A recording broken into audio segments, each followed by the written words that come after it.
are you this morning?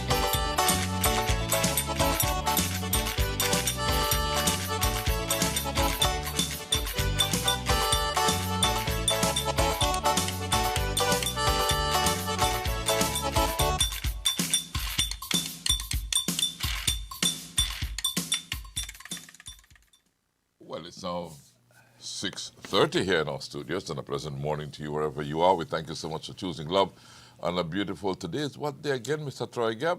Your day. Today is Wednesday. It is the 8th day of July, and it is a hump day. Hump day. Hump day. Yes. Yes, it is Wednesday, of course. And if you're celebrating your birthday today, we say happy birthday.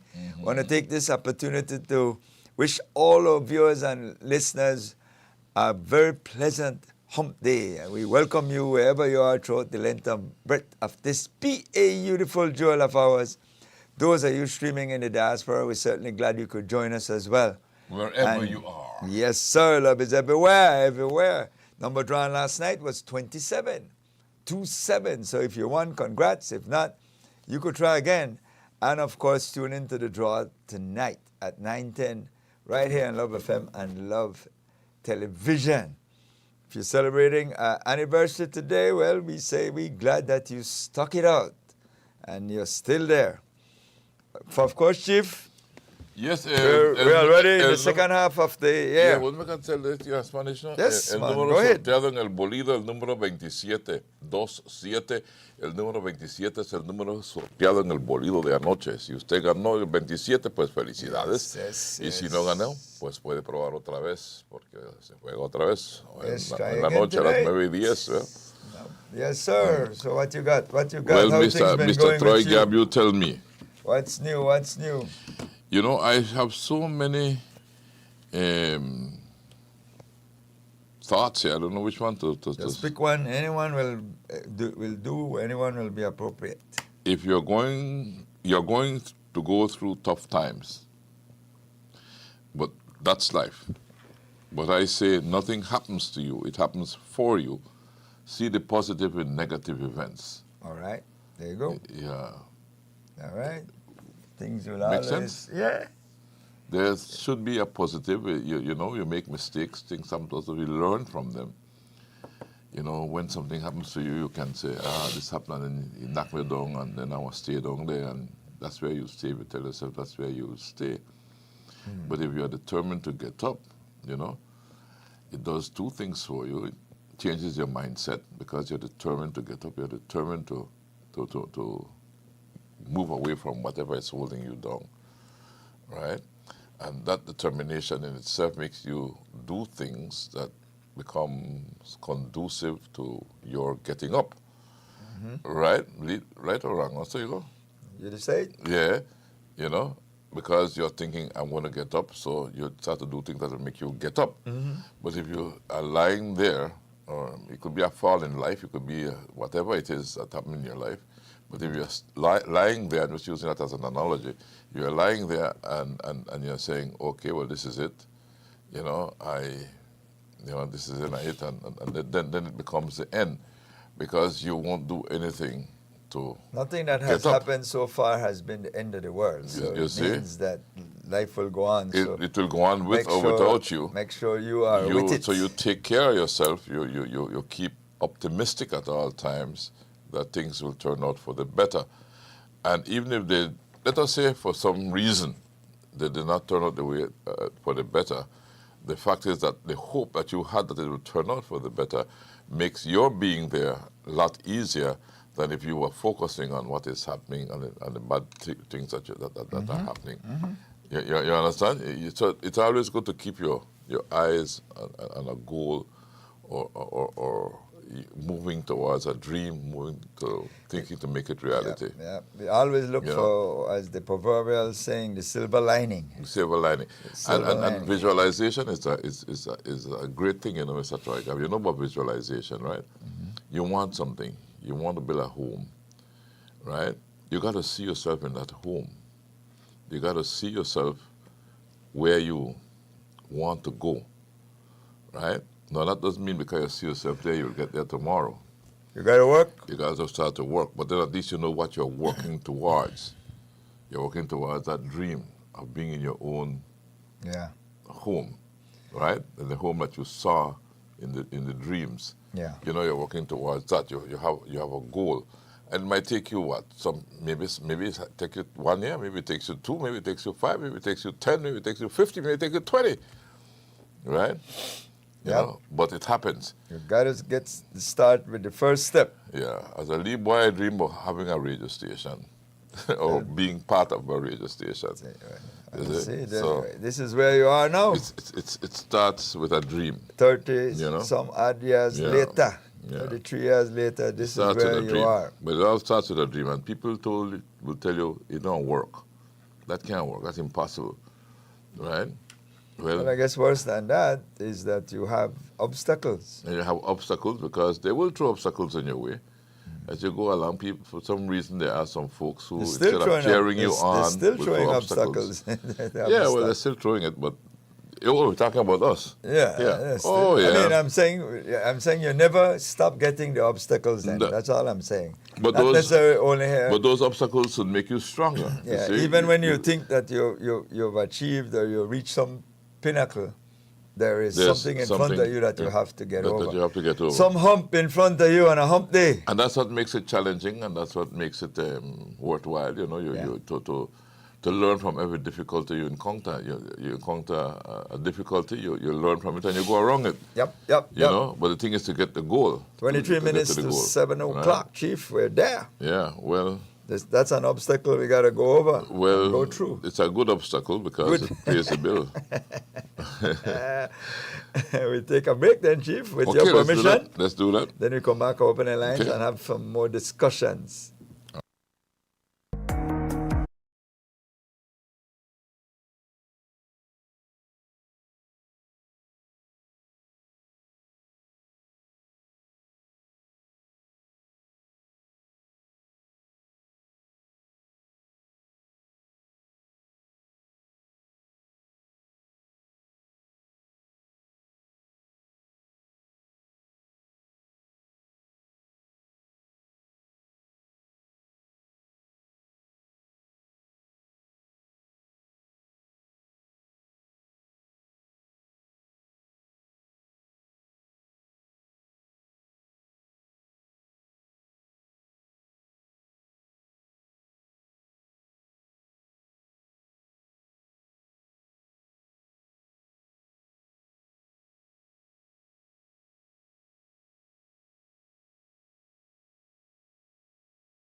It's now 19 minutes to 7 o'clock, las 7 menos 19 minutos en nuestro estudio. Buenos días. Thank you so much, Mr. Troy Gabb, for choosing love. Thank you so much for being On a here, hump folks. day.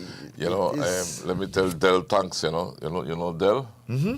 Yeah. Well, Del, make sure, he make sure I got a cup of Mark Love FM in the morning. Right, man, tag you. Yes, man, the man tag me. Chief. They bring this cup for me. So, But knowing, thank you, Del. knowing how things work, this is a one-time use cup that. Well, no far man, as the Mr. chief. Troy Gabb. No, say that, Mr. Troy Gabb. Eh, Then you have to bring an next one. Everybody will be chief. Every minute somebody else will be the chief because the cups tend to move around. You have a lot of chief. Yeah. to move around and before you know it, everybody is chief. But anyway, the thought that counts, and let me thank Del publicly for that. Yes, man. Yes. Del. Man. Del went on swell. The man of the Del right went now, on swell. but I wish him the best at the home. Yes. His wife and family and all, everybody, I wish him the best. He's where? In Houston? In Houston. Yeah. All right, Del went on swell. I want to say pleasant good morning to Del as well. Uh-huh. Oil prices gone back up today. They were at $69 yesterday. Well, yeah, that's it's up to expected, Mr. Troy Gabb. $74 today. From you heard that the strikes against Iran resumed, and you heard the sinking of the tankers, the attack on the tankers in the Straits, that thing will start to happen again. And oil prices will start to go up again. Right? Forever war. Why? You think that I ever end, Mr. Troy Gabb, right now? No. Why? Because you're dealing your mind. with a set of people that are radicalized.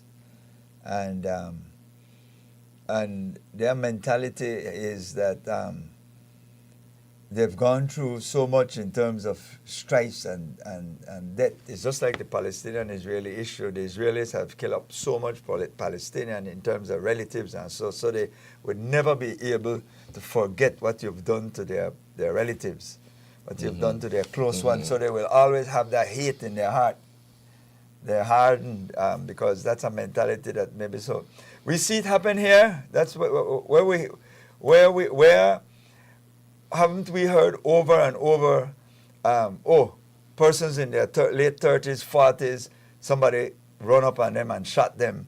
And then it says, well, he was changing his life. But the person they did the hurt to didn't forget what they did, how long it was that they did it. And so that radicalization, and I'm not saying that that's a justification. I'm giving you a reasoning. I'm giving you the reasoning. Why you ask me why I don't think that it will ever end. Why can't we learn forgiveness, Troy? Because you're dealing with a generation of people who have been at war for their entire generation. But forgiveness is not necessarily for the other person, it's for you. Right? When you forgive somebody, you are letting go of what they have done to you. So I forgive you and I start to build up my nation again. Right? But you have not reached a point where there is that subsiding for you even to start to heal. Mm-hmm. Because if you notice, this seemed to be, especially in that Middle East area. I can't be constantly at war then concentrate on building. I can't build while I tear down. That Middle East area seemed to live only for that kind of mentality, especially the radicalized ones, is that they live in war mode. They live in army mode. They are always in battle mode. And they're always looking to, and there's always the West against us mentality. And I think when you go back to the Obama administration, what they realized is that let's try and see if we could use diplomatic means with Iran, who has been a thorn in the side of the United States for a very long time. Mm-hmm. If you go back all the way to Jimmy Carter, back in 1979, with the hostage Crisis, a crisis that had and probably contributed to him his losing his presidency, election yeah. because he appeared weak in the eyes of the American people, and a strong man like Ronald Reagan was able to give that level of confidence to the American voters. So the fundamental issue that I see now continuing is the Americans kill the father of the person in charge right now. Yeah. So imagine what that does to the individual. So even while you're negotiating, the lines are going to be drawn so hard that not even the United States will have the gall to agree to some of that hard line position. So it obviously was a failed negotiation from the onset, because that's what, to me, the Iranian wants. They want this to be an outright onslaught. They want to bring the rest of the region into crisis, because that's their trump card. And that will bring the whole that's region the into world crisis. Achilles heel. You know, and they will continue to attack those other nations in the area, the Arab Emirates, Saudi Arabia, and others who don't have the ability to defend themselves that well, and will drive up the cost of fuel. Yeah. And once you do that, once you put that stranglehold, we saw what happened between February and maybe just 2 months, February, over the last 2 months, February, March, April, May. Then you saw it when there was talk of peace, the prices started to go down. Of course, because and then as soon as you start moving, and as soon as it started again, bam, they started to and go you up see again. countries like China, who really could be a major player, they don't care, because their system is not built on fuel. Yeah. They have a lot of other renewable energy resources that they can rely on, so they don't care. Plus, they have stockpile. Yeah. The United States, they have a problem, because when their reserves start running out, and they see it at the pump, because everybody's within this global pricing. And we get our fuel from the United States. That's where we get it out the Gulf. That's that's where we Gulf, get it on a milk So run. basically, when the prices go up there, they will go skyrocket here as well. Yeah. So and remember, when you're a ship owner, you might not be able to get insurance, or you have crews that don't want to work with you because they're in danger zone, or you have to pay them these exorbitant amount of money to convince them to continue to stay on board. So basically, you end up with dead ships. They're just sitting there. Growing barnacles. But you remember that was part of the problems in the Gulf when the ships sat there for so many months. Yeah. And when finally they said, okay, you can move, the amount of barnacles was keeping them back. Had to be cleaned. They had to be cleaned and all that before they could move on. You know, because they were sitting there for too long. So I am not that optimistic, because the issue is that the United States, in my mind, miscalculated in the first instance the impact of what that Strait of Hormuz has on the globe and themselves. And so I think most of the world was not paying attention to the Straits of Hormuz before. Because it wasn't before blocked. this, because it was never blocked, it was never closed, you know, and everybody took it for granted, you know, that the oil would continue flowing through there, you know, not realizing that that's the throat of the oil industry, and when you hold something by the throat and you stifle the air. It's like the Panama Canal Yeah, right now. the Panama Canal, if that yeah. locks off, Then trade is going to be affected stifled. significantly, because people have to go all the way around the And tip then of South it's America. a good thing, like Mexico is bringing this dry road, this canal, railroad canal across. But, you know, anyway, love, good morning. Good morning, Chief. Morning. Good morning, Mr. Trigav. Yes, sir. Good morning. Good morning. You are the one in NASDAQ in Belize. Why are you the The what? The what? Anyway. NASDAQ. Oh, NASDAQ. Oh, okay. The stock market. Yes, Okay. you represent the economic status in Belize. Well, he's an economist, you know, so Why? that's why we ask him questions. Mr. NASDAQ. Yeah, all right. Yes. From Belize. And say, call me anything but not late to eat. I just need to ask you a favor, Mr. Villanueva. Sir? Can I send a message on your station? Well, go ahead, you're on. Yeah. Okay. This is a message for Philip Spot, somewhere in Regent Street. If you can hear me, this is Dan from back in the old days downstairs at the Spot family on Bishop Street, at Bishop and Albert. Dan used to be down there. It's me. Used to sell down there and underneath their house. Okay. I need you to call me, Philip Spot. Please call Dan at 604-7806.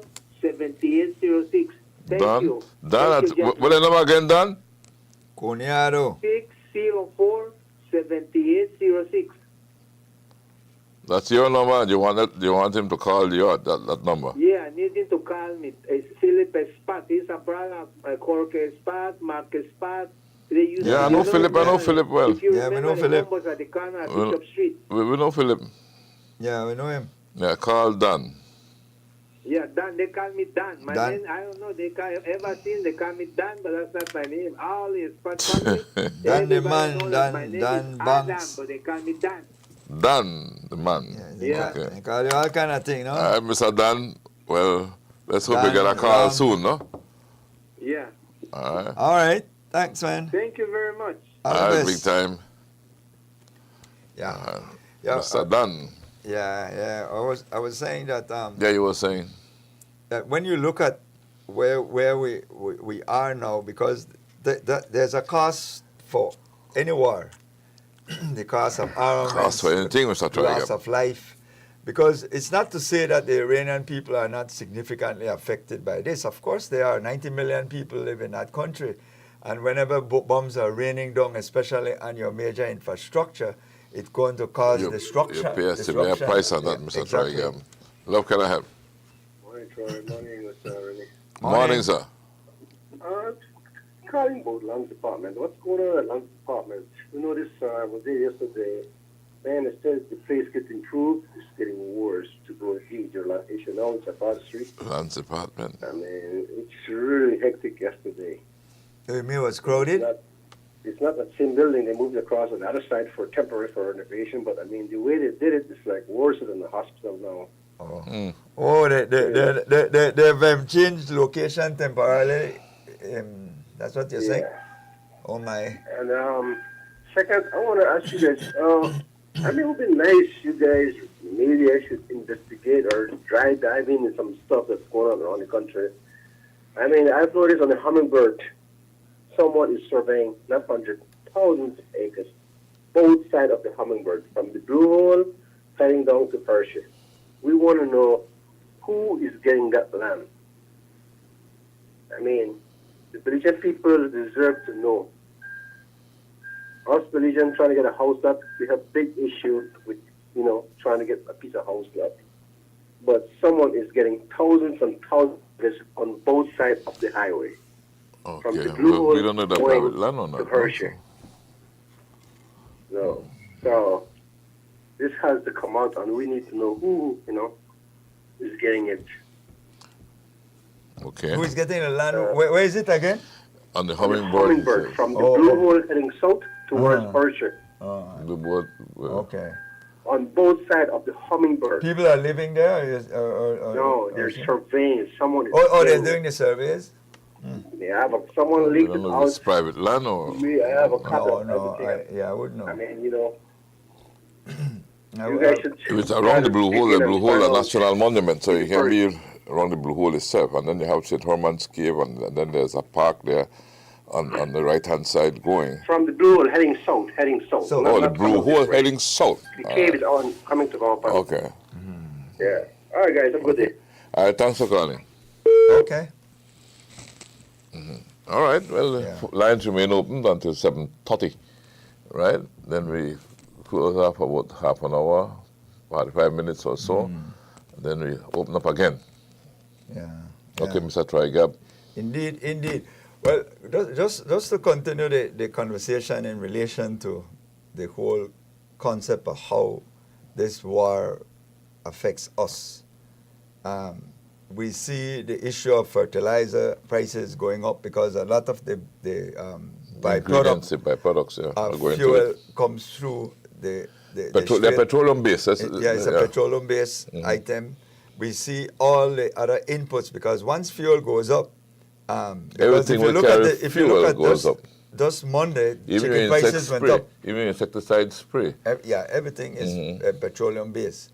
The United States, they will have their impact as well because we import a lot from them. They're one of our largest trading partners. Is the United States. And so when their prices go up, fuel ingrain itself in every product that there is, especially product that has a huge distribution component built in there. We saw the same thing with the chicken here in Belize, where the guys are saying, well, the fuel price gone up, the cost of the inputs, because the people where we import the mash from, because we don't have the chemicals to put in it here. So when we import that from wherever we get it in terms of the Netherlands and in that area, that goes up. Scandinavian The area. transportation costs go because up. their cost of fuel had gone up, the cost of those production has gone up as well. Love, good morning. My name is Irene. Morning, how Morning. are you?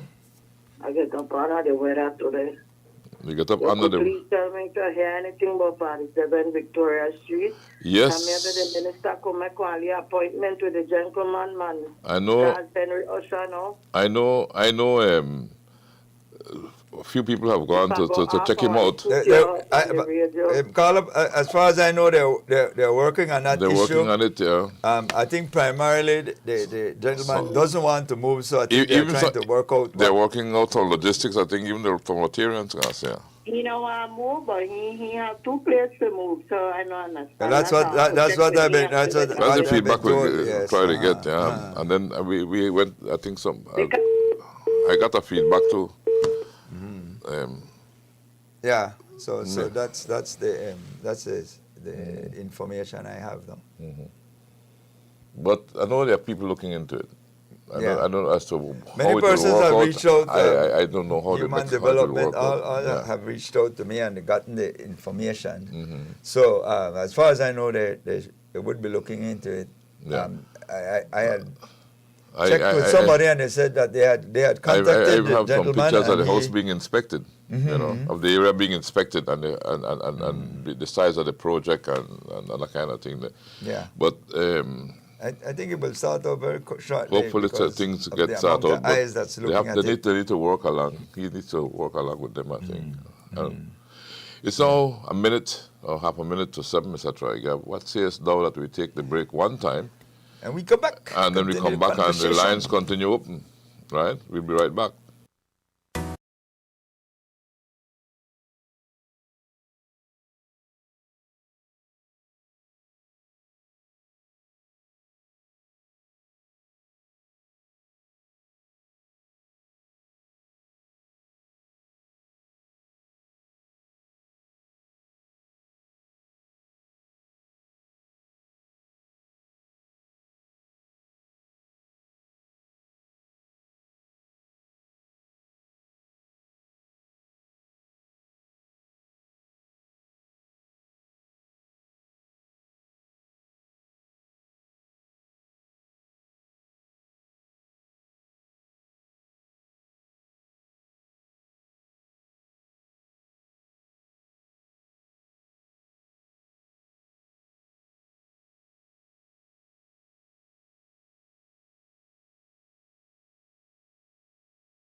Well, it's 3.5 minutes past 7 o'clock. Las 7:03 y su piquito. Chief, you know, as you were talking, we were talking about whole issue of fuel and cost of petroleum. Yes, sir. What that also is going to do over time is to shift the market into electric or EVs. EVs, yeah. You know, I know that the United States is anti, the administration of the United States is anti the whole culture of EV for the most part. Because they're still, from their standpoint is they're still old school, they're still coal, they don't believe in climate change, none of those things. But this is one of those blessing in disguise for environmentalists and so, because fossil fuel create this level of emission that affects the ozone layer, that is contributing to the global warming. That's right.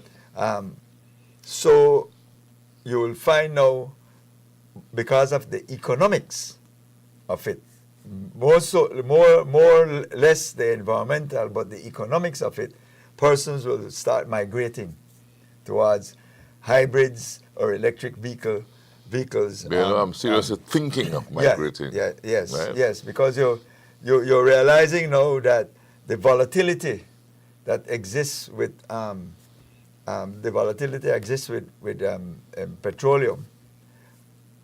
And remember, because now at the advent of several other renewable type energy, hydro, wind, solar, and so, persons are able to get their energy generation sources from different areas we just saw petroleum. we just heard an ad for Grow Watt just now, where they're talking about solar energy.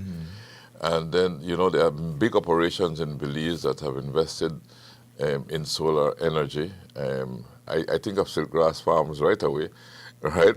But there are others, of course, where they get their own power from the sun, you know, solar power. They store it in batteries and they have it, so they have power 24/7. You know, and they're not dependent on the fluctuations in the oil prices.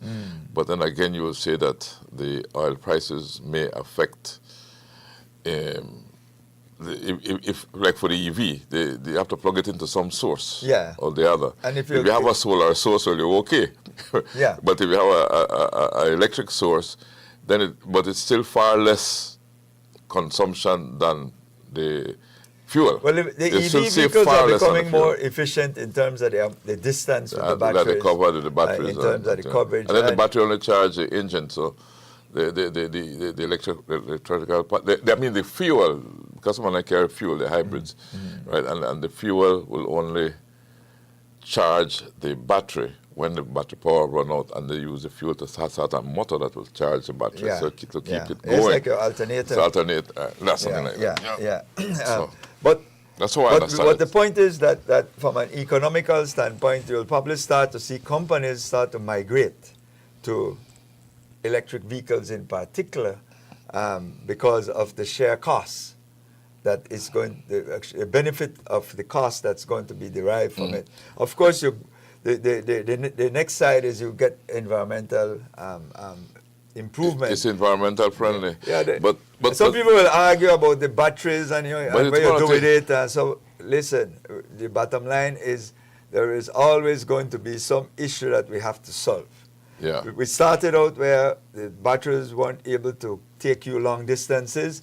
We see very quickly leaps and bounds how one charge can give you so much more than a tank of fuel.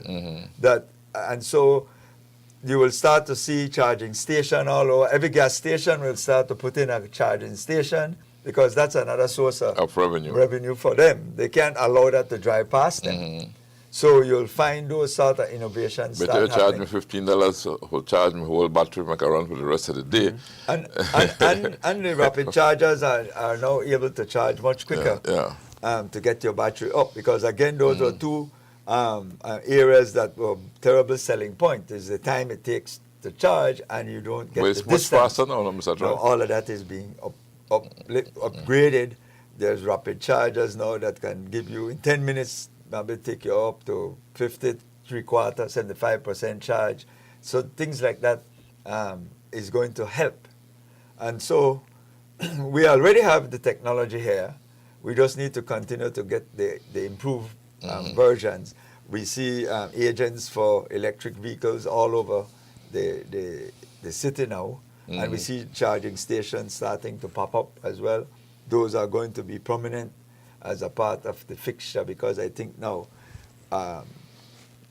enough time has elapsed that persons are starting, or companies in particular, start to recalibrate.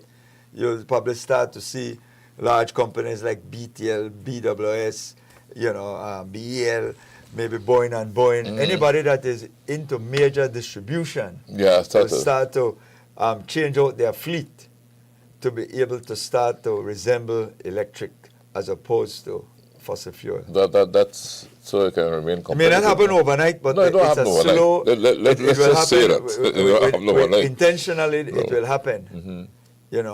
Yourself will have to start. You move around a lot in terms of your Belize watch. You can't continue to be down in PG in all of these back villages, running up a lot of mileage. And it's impacting your costs. It does. And so and it's going to affect everybody. But anybody who drives an electric vehicle can tell you, man, I have more money in my pocket at the end of the day versus the cost of petroleum. But if the demand for petroleum goes down, the other side, it impacts the government revenue as well. They get a huge tax take from that as well. So that's the downside. That's a major source of revenue. One of the major source. Good morning, Dr. Rene and Brother Troy. Good morning, Minister. I was going to you next, but good thing you called. I was going to say, and by example, the NBC plans to go EV. No. It's a very important topic that you all are touching on, and it has to do with how well we will do as a country, how quickly we adapt to new technologies. If you look at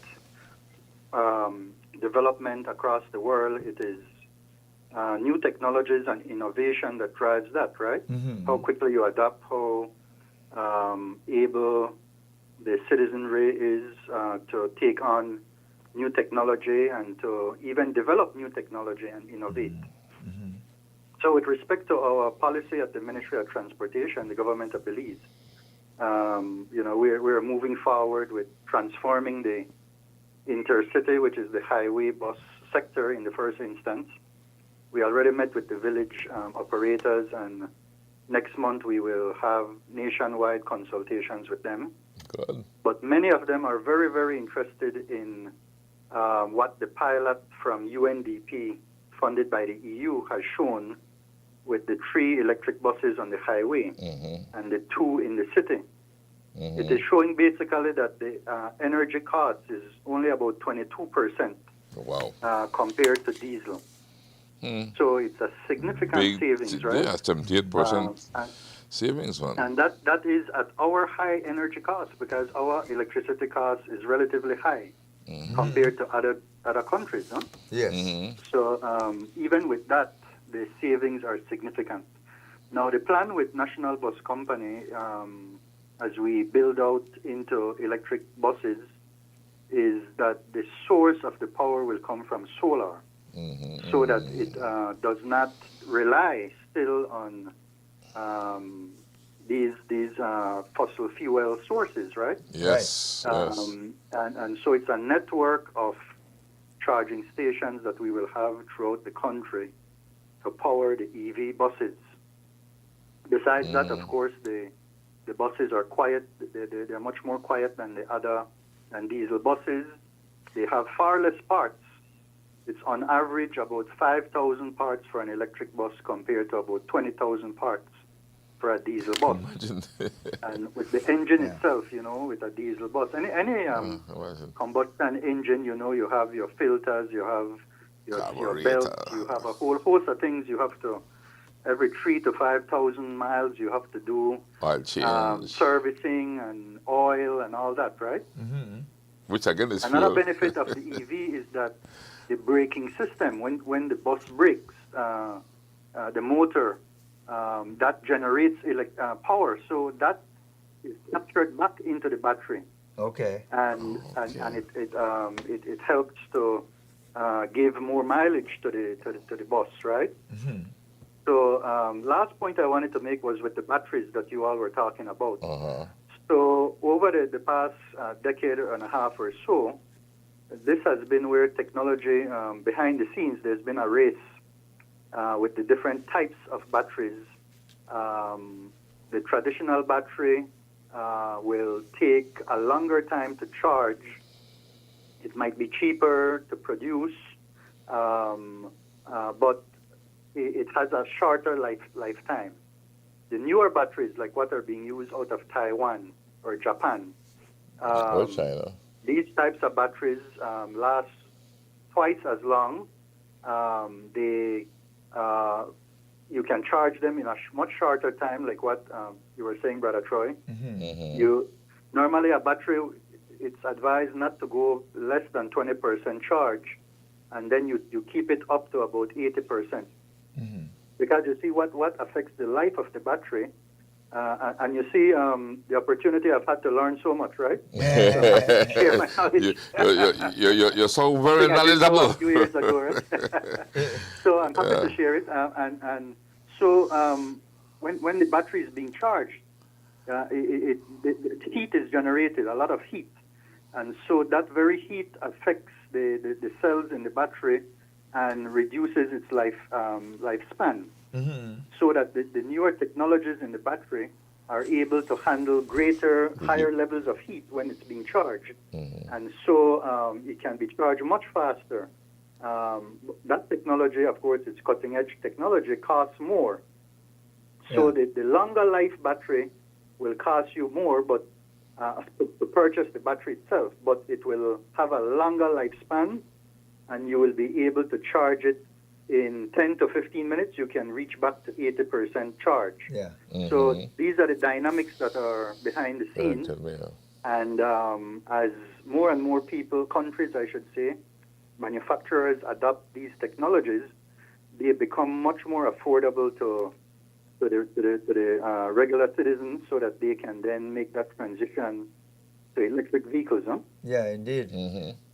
And as we were saying, Doc, that the whole, as you pointed out earlier, that one of the driving force, after you've said all of that, it boils down to economics. Economics, in the longer run. In terms of the With Dr. cost, 78% saved, no? the cost when you compare to where we difference. are and the level of uncertainty of the pricing structure of fossil fuel right now. Absolutely. So it makes a lot of sense now for us to continue to invest, right, in solar and other non-fossil fuel source of energy, so that we can become independent, right? Our calculations at the prices that we're seeing now, just for National Bus Company, is that we'll be saving about 800,000 gallons of diesel a year. Wow. That's anywhere between $11 and $12 million that we'd be saving in fuel, in terms of not having to buy diesel from abroad and rely instead on our sources that we have here. That So will you pay have back for questions whatever that loan. That alone will pay back for your loan. Absolutely. And so then you have other For buy the questions like, buses. the batteries cannot go through water. We're traveling through water. It's like that occurs half of the time. No. When you get floods like that, it might be 3-4 days of the year. But even that, the batteries now are able to go through water. They're waterproof. Right? Yeah, they're waterproof now. Yeah, indeed. And so this is what, of course, the bus manufacturers recognized 10, 15 years ago, that this was a challenge, and they have been able to take care of that. That's what technology is about. It's about seeing the gaps that are there, bringing brain power. These countries, you have the universities doing tremendous research on those things, they do.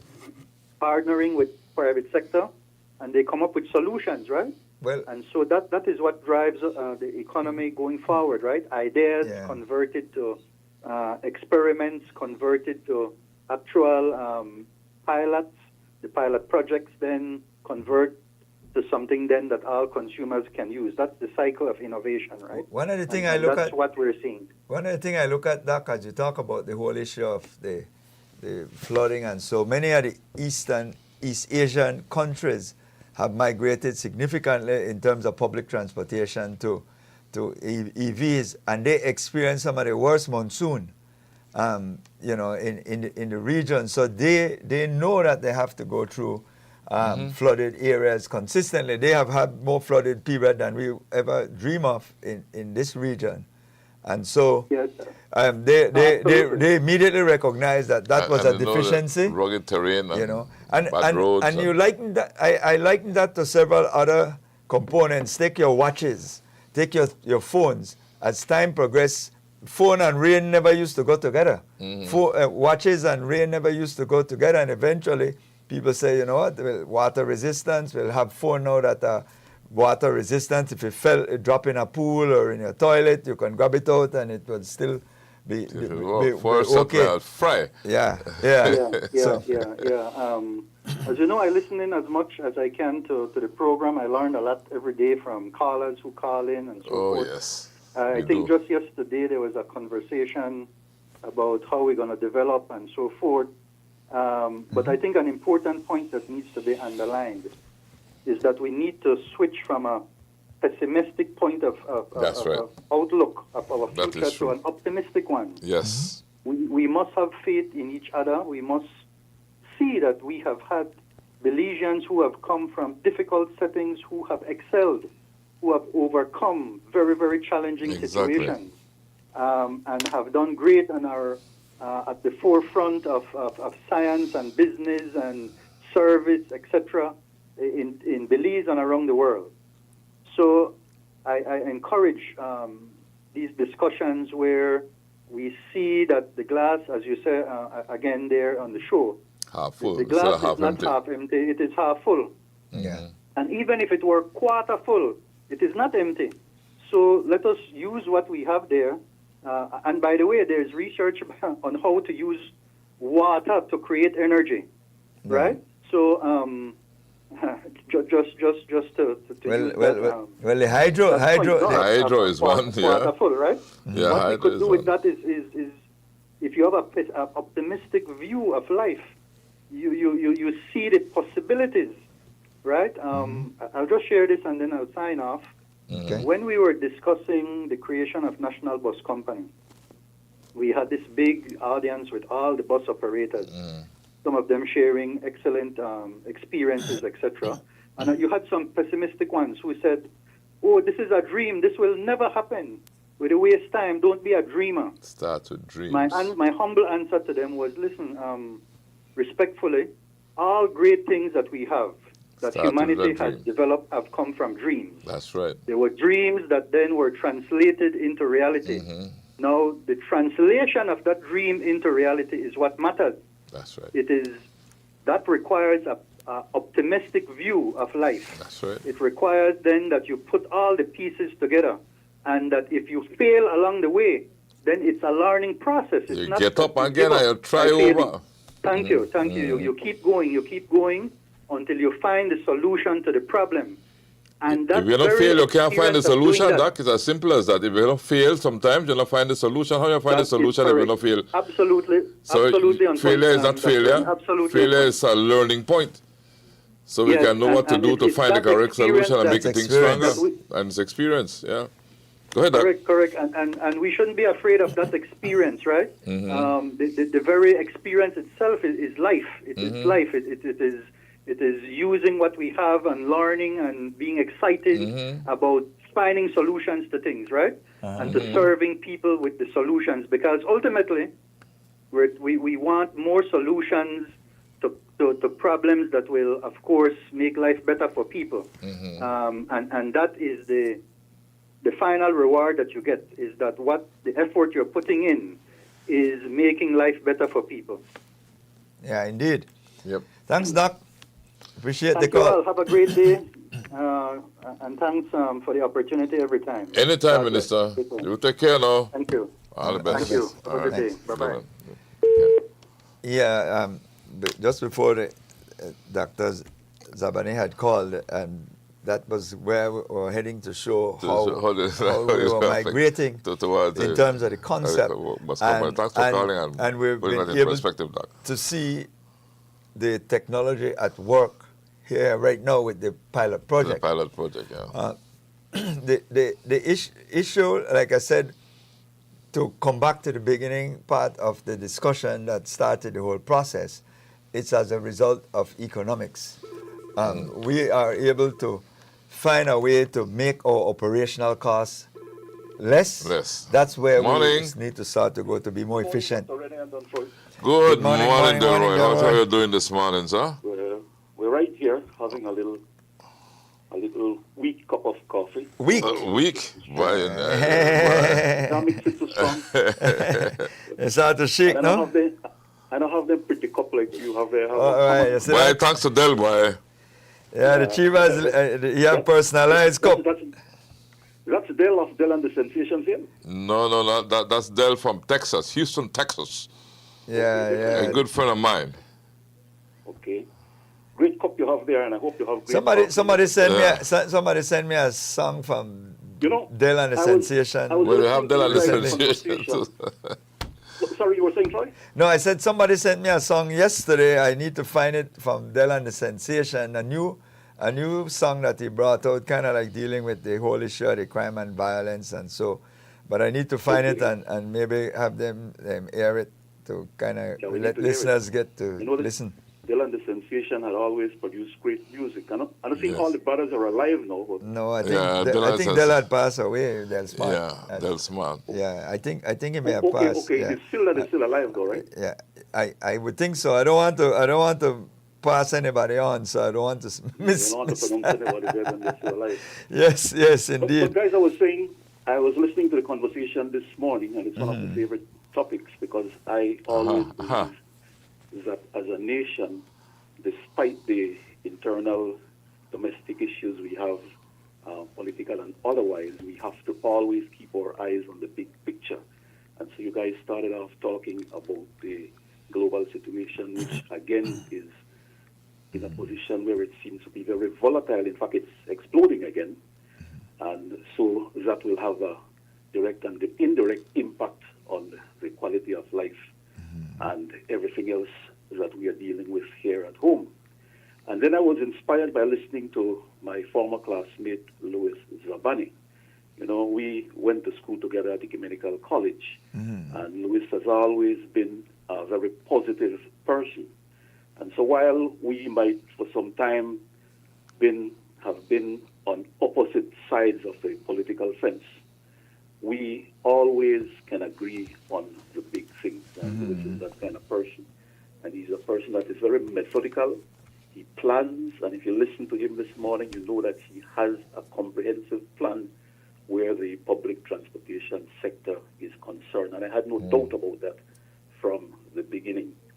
But I also wanted to say that in the global context, I want to reiterate that point. We have to keep focused on the things that as a nation collectively we have to grapple with, because it has an impact on us as a nation, both in terms of our daily lives and also in terms of the long-term objectives that we are trying to achieve. Yeah. And so while I know there is always the debate about how to more effectively manage the nation's resources in terms of governance and so, and that is a fair issue for the debate to continue, let it not cause us to lose sight of the bigger picture that we are all together in one big vehicle called Belize. That's right. And it's a beautiful vehicle. That's right. And if this vehicle fails and breaks down, we got to make sure it works. We all works. live on the road high and dry. Yeah. and so I can empathize with what the Prime Minister said, for example, that in his budget speech he said, you know, the turbulence and the volatility globally, small economies like us are disproportionately affected by it. Yeah. And that is absolutely true. Yes. Right? And so while some people have been quarreling with the Prime Minister as to why carry down the price of fuel, why slash here, slash there. I kind of understand part of his reasoning to say that this thing is very volatile. And so, not just because the price might go down a little one day, mean you could just slash things. Because there are a lot of things that the government has to pay for. My good friend Lewis, right there, I heard him saying at their National Party Council that free education will now be extended to ecumenical college. Yes. Right? Sometimes I have a problem with the term free, because nothing is free. Somebody is paying for it, and in this case, it's the government that is going to be paying for it. Econ 101. Right? And the money has to come from somewhere. I think we should call it prepaid education, prepaid by the government. Yeah. And if it's subsidized, well subsidized, no? Yeah. Well, for politics, the word free have a better ring. Sorry, people like Yes, indeed.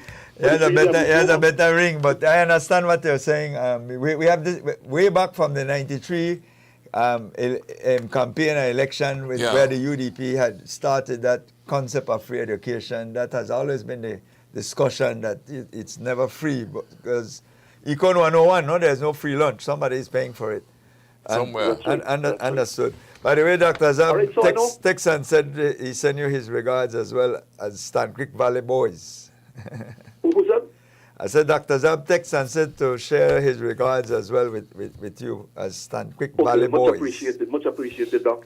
And we have a link up someday so we can talk about the big issues you're dealing with, my brother. All right. Thanks, Delroy. And so let me just end by saying thanks for your indulgence, guys, and to appeal once again to the Belizean people. With all the domestic issues we're dealing with, let us keep our eyes on the big picture. Yeah. Good morning. That's right. Thank you, Delroy. And try just before we go to break, I decided, we were talking about electricity and what have you. And the most common thing that we have that displays electricity is our light bulb, the lights around us, right? And according to Mr. Google, Edison failed to refine the light bulb 9,909 times. It was on the 10,000th try that he made, he finally did. So he tried over and over and over and over and over and over until he got it, And so all I was just screwing a light bulb and I said, well, but according to Mr. Google, that it took, Listen, we put man on the moon. But we put people up in the sky that can fly. Imagine where somebody back in the 1800s, where all we had as far as transportation was ships. Yeah. And imagine if somebody would come back today and see what exists if you do a time collapse and able to experience, those persons would probably faint from just the sheer amazement. Yeah. Of what necessity brought about as a result. One of the most amazing experiences I had, a good experience I had to smile and could never forget it, was a Belizean who left Belize like some 40 years ago, and in his mind over in wherever he was, I won't say where, he remembered Belize that kind of way, right? Backwater tongue. For 40 years he come back and said, this is Belize? Because you left it 40 years ago, you did not come back, but when you come back, you say, wow. Well absence will create... you can see the difference. We'll be able to create that sense of growth in where you left it. And that's why I said if you would be able to bring back somebody from horse and carriage days to know, is going to be mind-boggling. Yeah. And the technology, the renaissance has been so fast and so elaborate in a short period of time. Within like 40, 50 years, we have jumped from plugging in to make calls and having to go through an operator to be able to collapse the entire globe into be able to have visual calls so that you're basically there with the person almost. Imagine. Technology. So and that happened in less than 30 years. That's right. Less than 30. And I'm talking globally. We used to read the comics book with Dick Tracy talking into his watch. Oh my goodness, it's time. Now that exists. Yeah, but now the technology is there in the everyday world. But we got to go. 32 minutes past 7, we take that break and come back. Good morning. A weak tropical wave is approaching the country. And in the 24-hour forecast, skies will be cloudy at times today and tonight, with a few showers and isolated thunderstorms likely over the southern districts and some central areas. Elsewhere, showers or thunderstorms will be generally isolated. High temperatures will reach around 87 degrees Fahrenheit along the coast, 91 inland, and then 80 up in the hills. Low temperatures for tonight will reach around 80 degrees Fahrenheit along the coast, 73 inland, and then 68 in the mountains.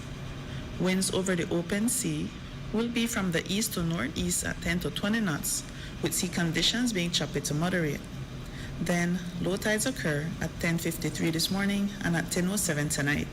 Then high tides at 4:49 this evening, then at 4:18 tomorrow morning. The sun will set at 6:31 this evening and rise at 5:24 tomorrow morning, while the moon will set at 12:46 this afternoon and rise at 12:28 tomorrow morning. And now for the extended forecast. Similar weather conditions are expected for Thursday and Thursday night. And next we have the sargassum update. There is a high chance that more sargassum mats will affect beaches across the country during the coming days. And finally for the tropical weather outlook.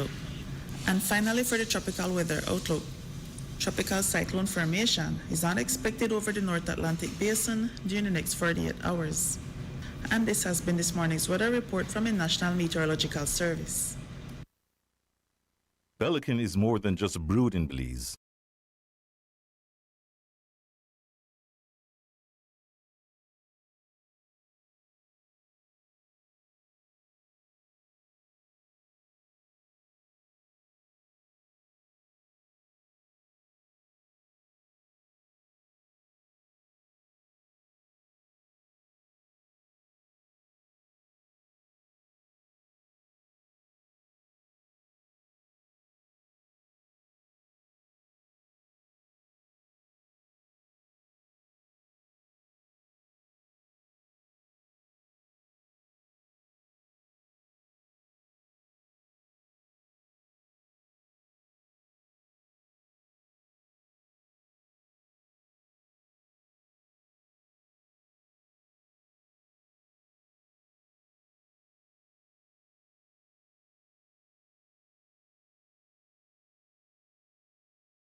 Son 17 minutes to 8 o'clock, las 8 menos 17 minutos en nuestros estudios. Buenos días, good morning, Belize, and thanks for choosing love on a beautiful... Today's a hump day. All right. Hump day. It's Wednesday. Hump day. It's Troy's day today. You Hump know, day, he calls hump it hump day. day. And you know how you translate it? Dia del Humpo. We're getting ready for the weekend. We're midweek. Yeah. So Troy, it's, what's in this bag you gave me just now? Yeah, well, the guys are saying this is something called biochar, Biochar. which is basically bionic charcoal. Or bionic charcoal. It has special powers and features. Oh, yeah? And yes. Can cure you? Or? Well, it seems to cure the soil. We'll find out right Cure now. the soil. Let's Okay, talk let's to find the out. We have expert. gentlemen in our studio Yes, who we have talk to people us about from it. DRG Belize River Valley Biochar, and we have with us Managing Director Joe Ramirez. Morning. We Morning, have good a morning, good Director for Capital and Strategy, Marlo Neal, as well as Morning, Marlo. Good Paul Bradley from Mr. Bradley. Feedstock Management. Morning. Mr. We got it right, gentlemen. Ramirez. Morning. Tell us a little bit about what is DRG Belize River Valley Biochar. Let's start there. Maybe we start with you, Joe. So this is a project that myself and the group started a few years ago. DBG Energy is a development company that started in biofuels, and we had looked at opportunities here, and we had always thought that biochar could be a really good answer. And at some point a few years ago, the biochar market really started to mature. The benefits for farming were becoming more understood. And we just thought, let's just focus on biochar. So about 2 years ago, we began developing a project in the Burrell Boom area where we have some property that we control. And it takes some time. We had to identify the correct technology, do financial modeling, make sure, it was economically viable. And we're ready. We're here today. We're chatting with finance partners. And we thought it's probably time to chat with the Belize community, specifically the farming community, and explain the benefits so we can start exploring partnerships with farmers and, agricultural companies. How does it work as a technology? Because you said you've been experimenting and you believe that you're at a point now where you think that this will have some benefit. But if I'm a farmer listening, what should excite me the most about this product? Well, for a farmer, the most exciting thing and the easiest thing to talk about is for subtropical soils, biochar, pardon me, has been shown to increase crop yields by 20 to 40%. At the same time, reducing input costs and also improving water management. So, if you can improve yields by 20 to 40%, you're winning. That is a fantastic product. It is also a one-time application. Once you have a biochar ratio in your soil, maybe that's done in 1 year, or maybe it's done in 3 years. That will stay in the soil for hundreds of years, maybe thousands of years. So it's a fantastic product. Again, how do you get the product? You burn. The way that we're doing it is through a process called pyrolysis, which is essentially a thermal conversion process. So there's no combustion; it doesn't burn. We don't create any. It doesn't burn. So it's not like you get wood and light fire and then you take the charcoal. Yeah, it's not that. It's not that. If you heat up any sort of biomass in a controlled environment with no oxygen, and you get the temperature hot enough, the biomass converts on a molecular level into both a gas and a solid. The gas runs the facility, and the residue, which is biochar, is left over, and that's the value product. I think Interesting. with the yields, I just want to interject and say that the 20 to 40% yields in tropical soils in conditions like Belize is contingent. It depends on proper farming practices. So the biochar itself is not meant to replace fertilizer. Okay. We produce it, it's inoculated or charged in a compost heap, and then you land apply it. Okay. So it's not meant to replace So you fertilizer. mix it with the fertilizer. Technically, you should mix it with your fertilizer. Would that be? You could. You could. Yeah. So it improves your base soil, the base soil that you're using. Yes. Correct. Right? So Correct. if I'm planting things at home, like let's say tomato trees and pepper, little plants, household plants, and Yep. that's how would this work for? Absolutely. It will work for a house plant. It'll work for your vegetable garden. It'll work for your trees. So Works on it comes any- as a pulverized, like a powder, and Correct. you mix with water, and Yeah. is that how you would apply it? For the home gardener, the best way to do it is to mix it with compost. Okay. Let it sit with the compost for a couple of months, because the compost has microorganisms in it, Yeah. and it will charge it before you apply it to your garden. Okay. And you'll see yield results first year. Okay. Looking from a cost effective, or how much more cost would this put to my production in terms of, is this sold by sacks, by drums, bins? Yes. And how do cost do you, and how cost effective yeah, is it? how much more my cost compared to my yield will go up? Yeah, great question. It's going to depend on each particular farm and your soil type and what you're growing. So that's why we encourage farmers to reach out early so we can start getting samples. They can start testing this in their own fields. But generally, a prescription would be something like about 2 tons per acre. That's a few hundred US dollars per acre, which is much less than fertilizer cost. But remember, it's a one-time application. Okay. So it's an investment up front, but generally, the investment pays for itself in 2 years. And like Mara is saying, if you practice good farming practices, that it then is at its most effective level. Absolutely, and in order to take advantage of the benefits, best farming practices will get you the highest yields. And as I said, this will stay in the soil for generations. So once that yield improvement happens, it will happen for the lifetime of the crop. Yeah. When you look at the impact of the product itself that is emitted from this, how does, in terms of safety and approval rating and all of that, because it's a consumption product that you're actually applying this to in terms of feed and grain and so. Yeah. So what has been the sort of long-term testing or approval levels that has been done on this particular product to give me confidence that Sure. That it works, and Sure. that's what I need. the fruit Sure. or the vegetable will not be Sure. contaminated. So this is old technology. Pyrolysis has been around for about 1,000 years. Okay.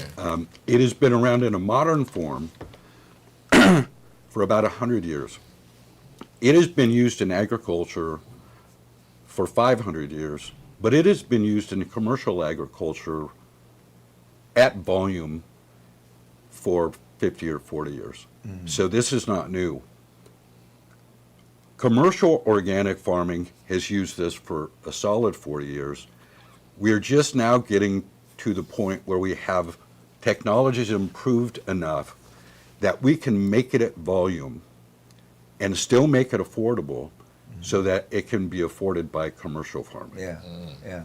Let's bring Paul into the conversation. You obviously have tested the product or has seen it in its actual operation. What's your view of it and how impactful it will be on your operation? Yeah. Well, from all the testing and everything that we've done, and the product we're using, it will be very useful in the future. Because we take nothing to make something. That we're going. The product we're using is on the side of the road wasting. So Meaning like dry wood and... No. This is a plant tree that we're gonna plant. You have about what they call elephant grass, with a sour cane. Well, that's what you use to... The stack for the The sour stack cane. where we always say, on For the roadside with the the leaf. flag and whatnot. Yeah, That's like that. it right there. Okay, okay. And then you have this technology at your location in terms of the equipment and so to be able to do the sort of, you said burning it may not be the right word because you're not really, it's void of oxygen. So. Boiling will call it like, like a ketchup whole thing, and then you gather the ashes, but you're not doing that.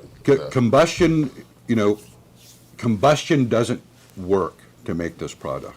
You cannot have combustion. And combustion is an emissions problem. This is a very clean process. The technology we've chosen is licensed in the UK, highest air quality standards. And this equipment exists in California, which has the highest air standards in all of the world.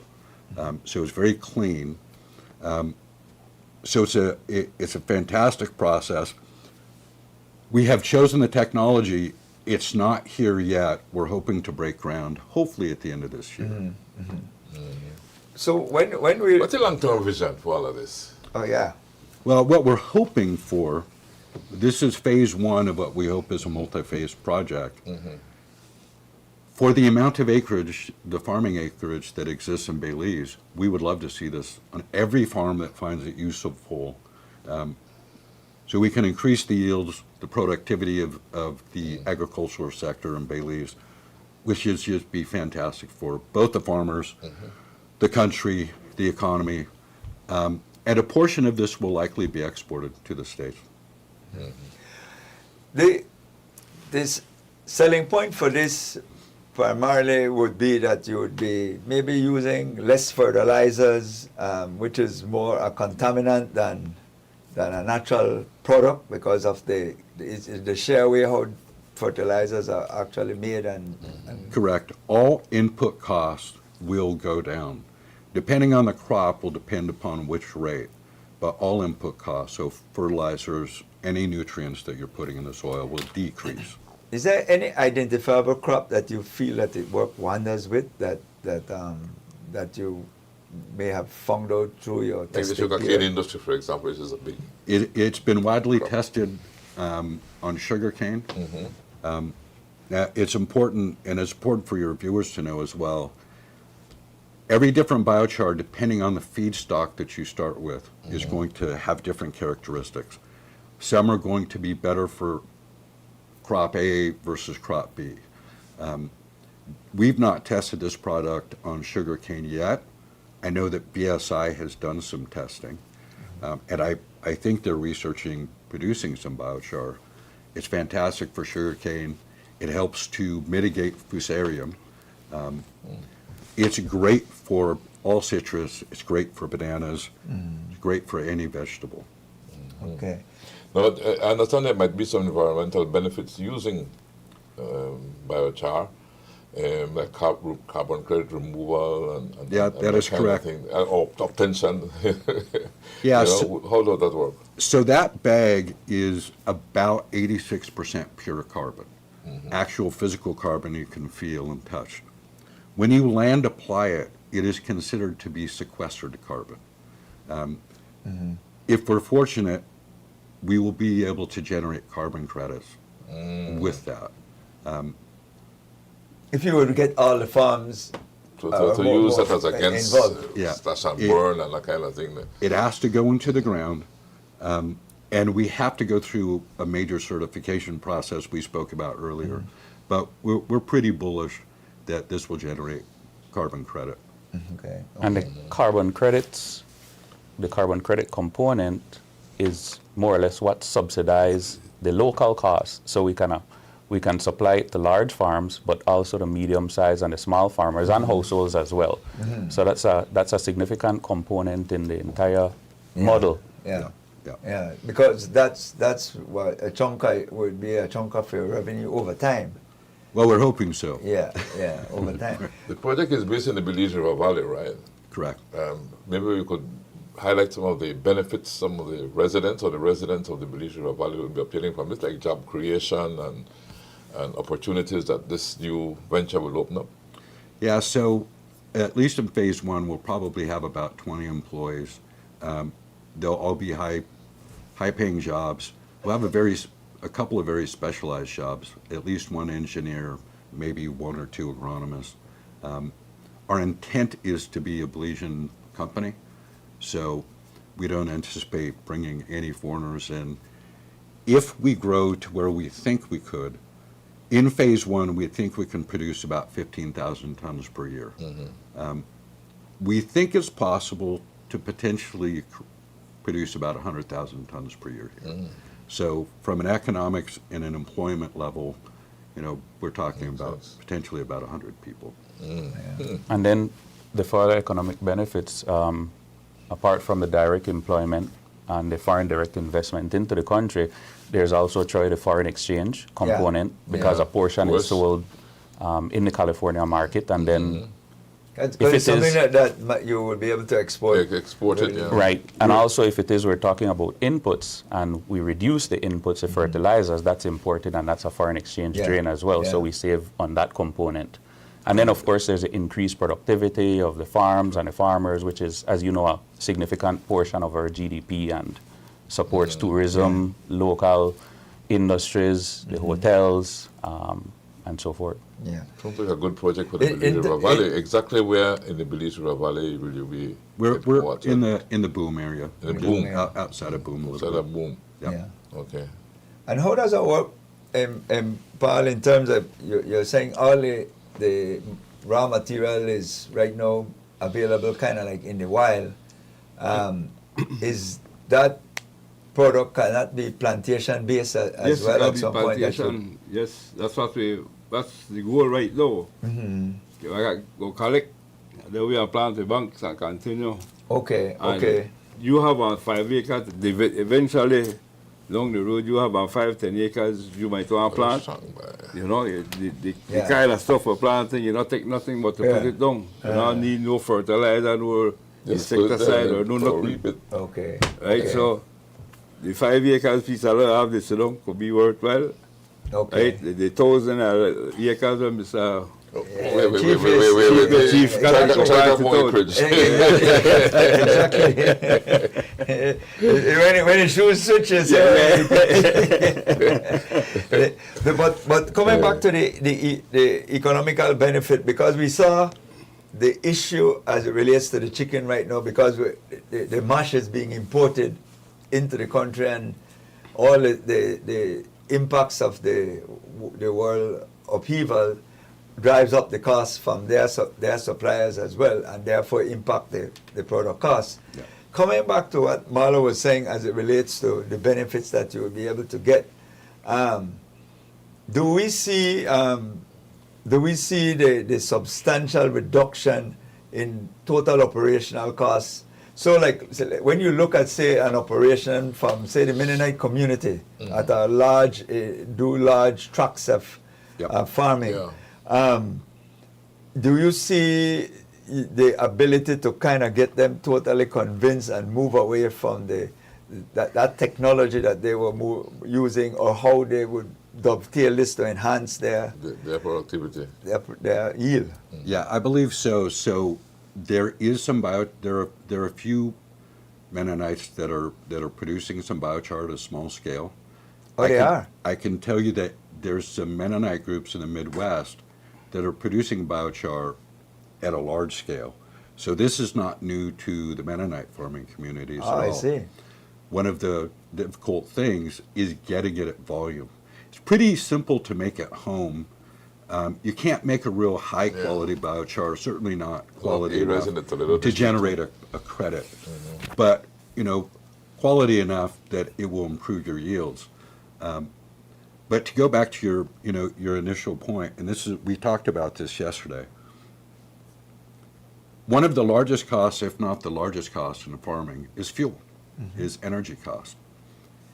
If this reduced your fertilizer or your input consumption by 10%, the resulting fuel savings by less passes through the field with a tractor is going to be very substantial.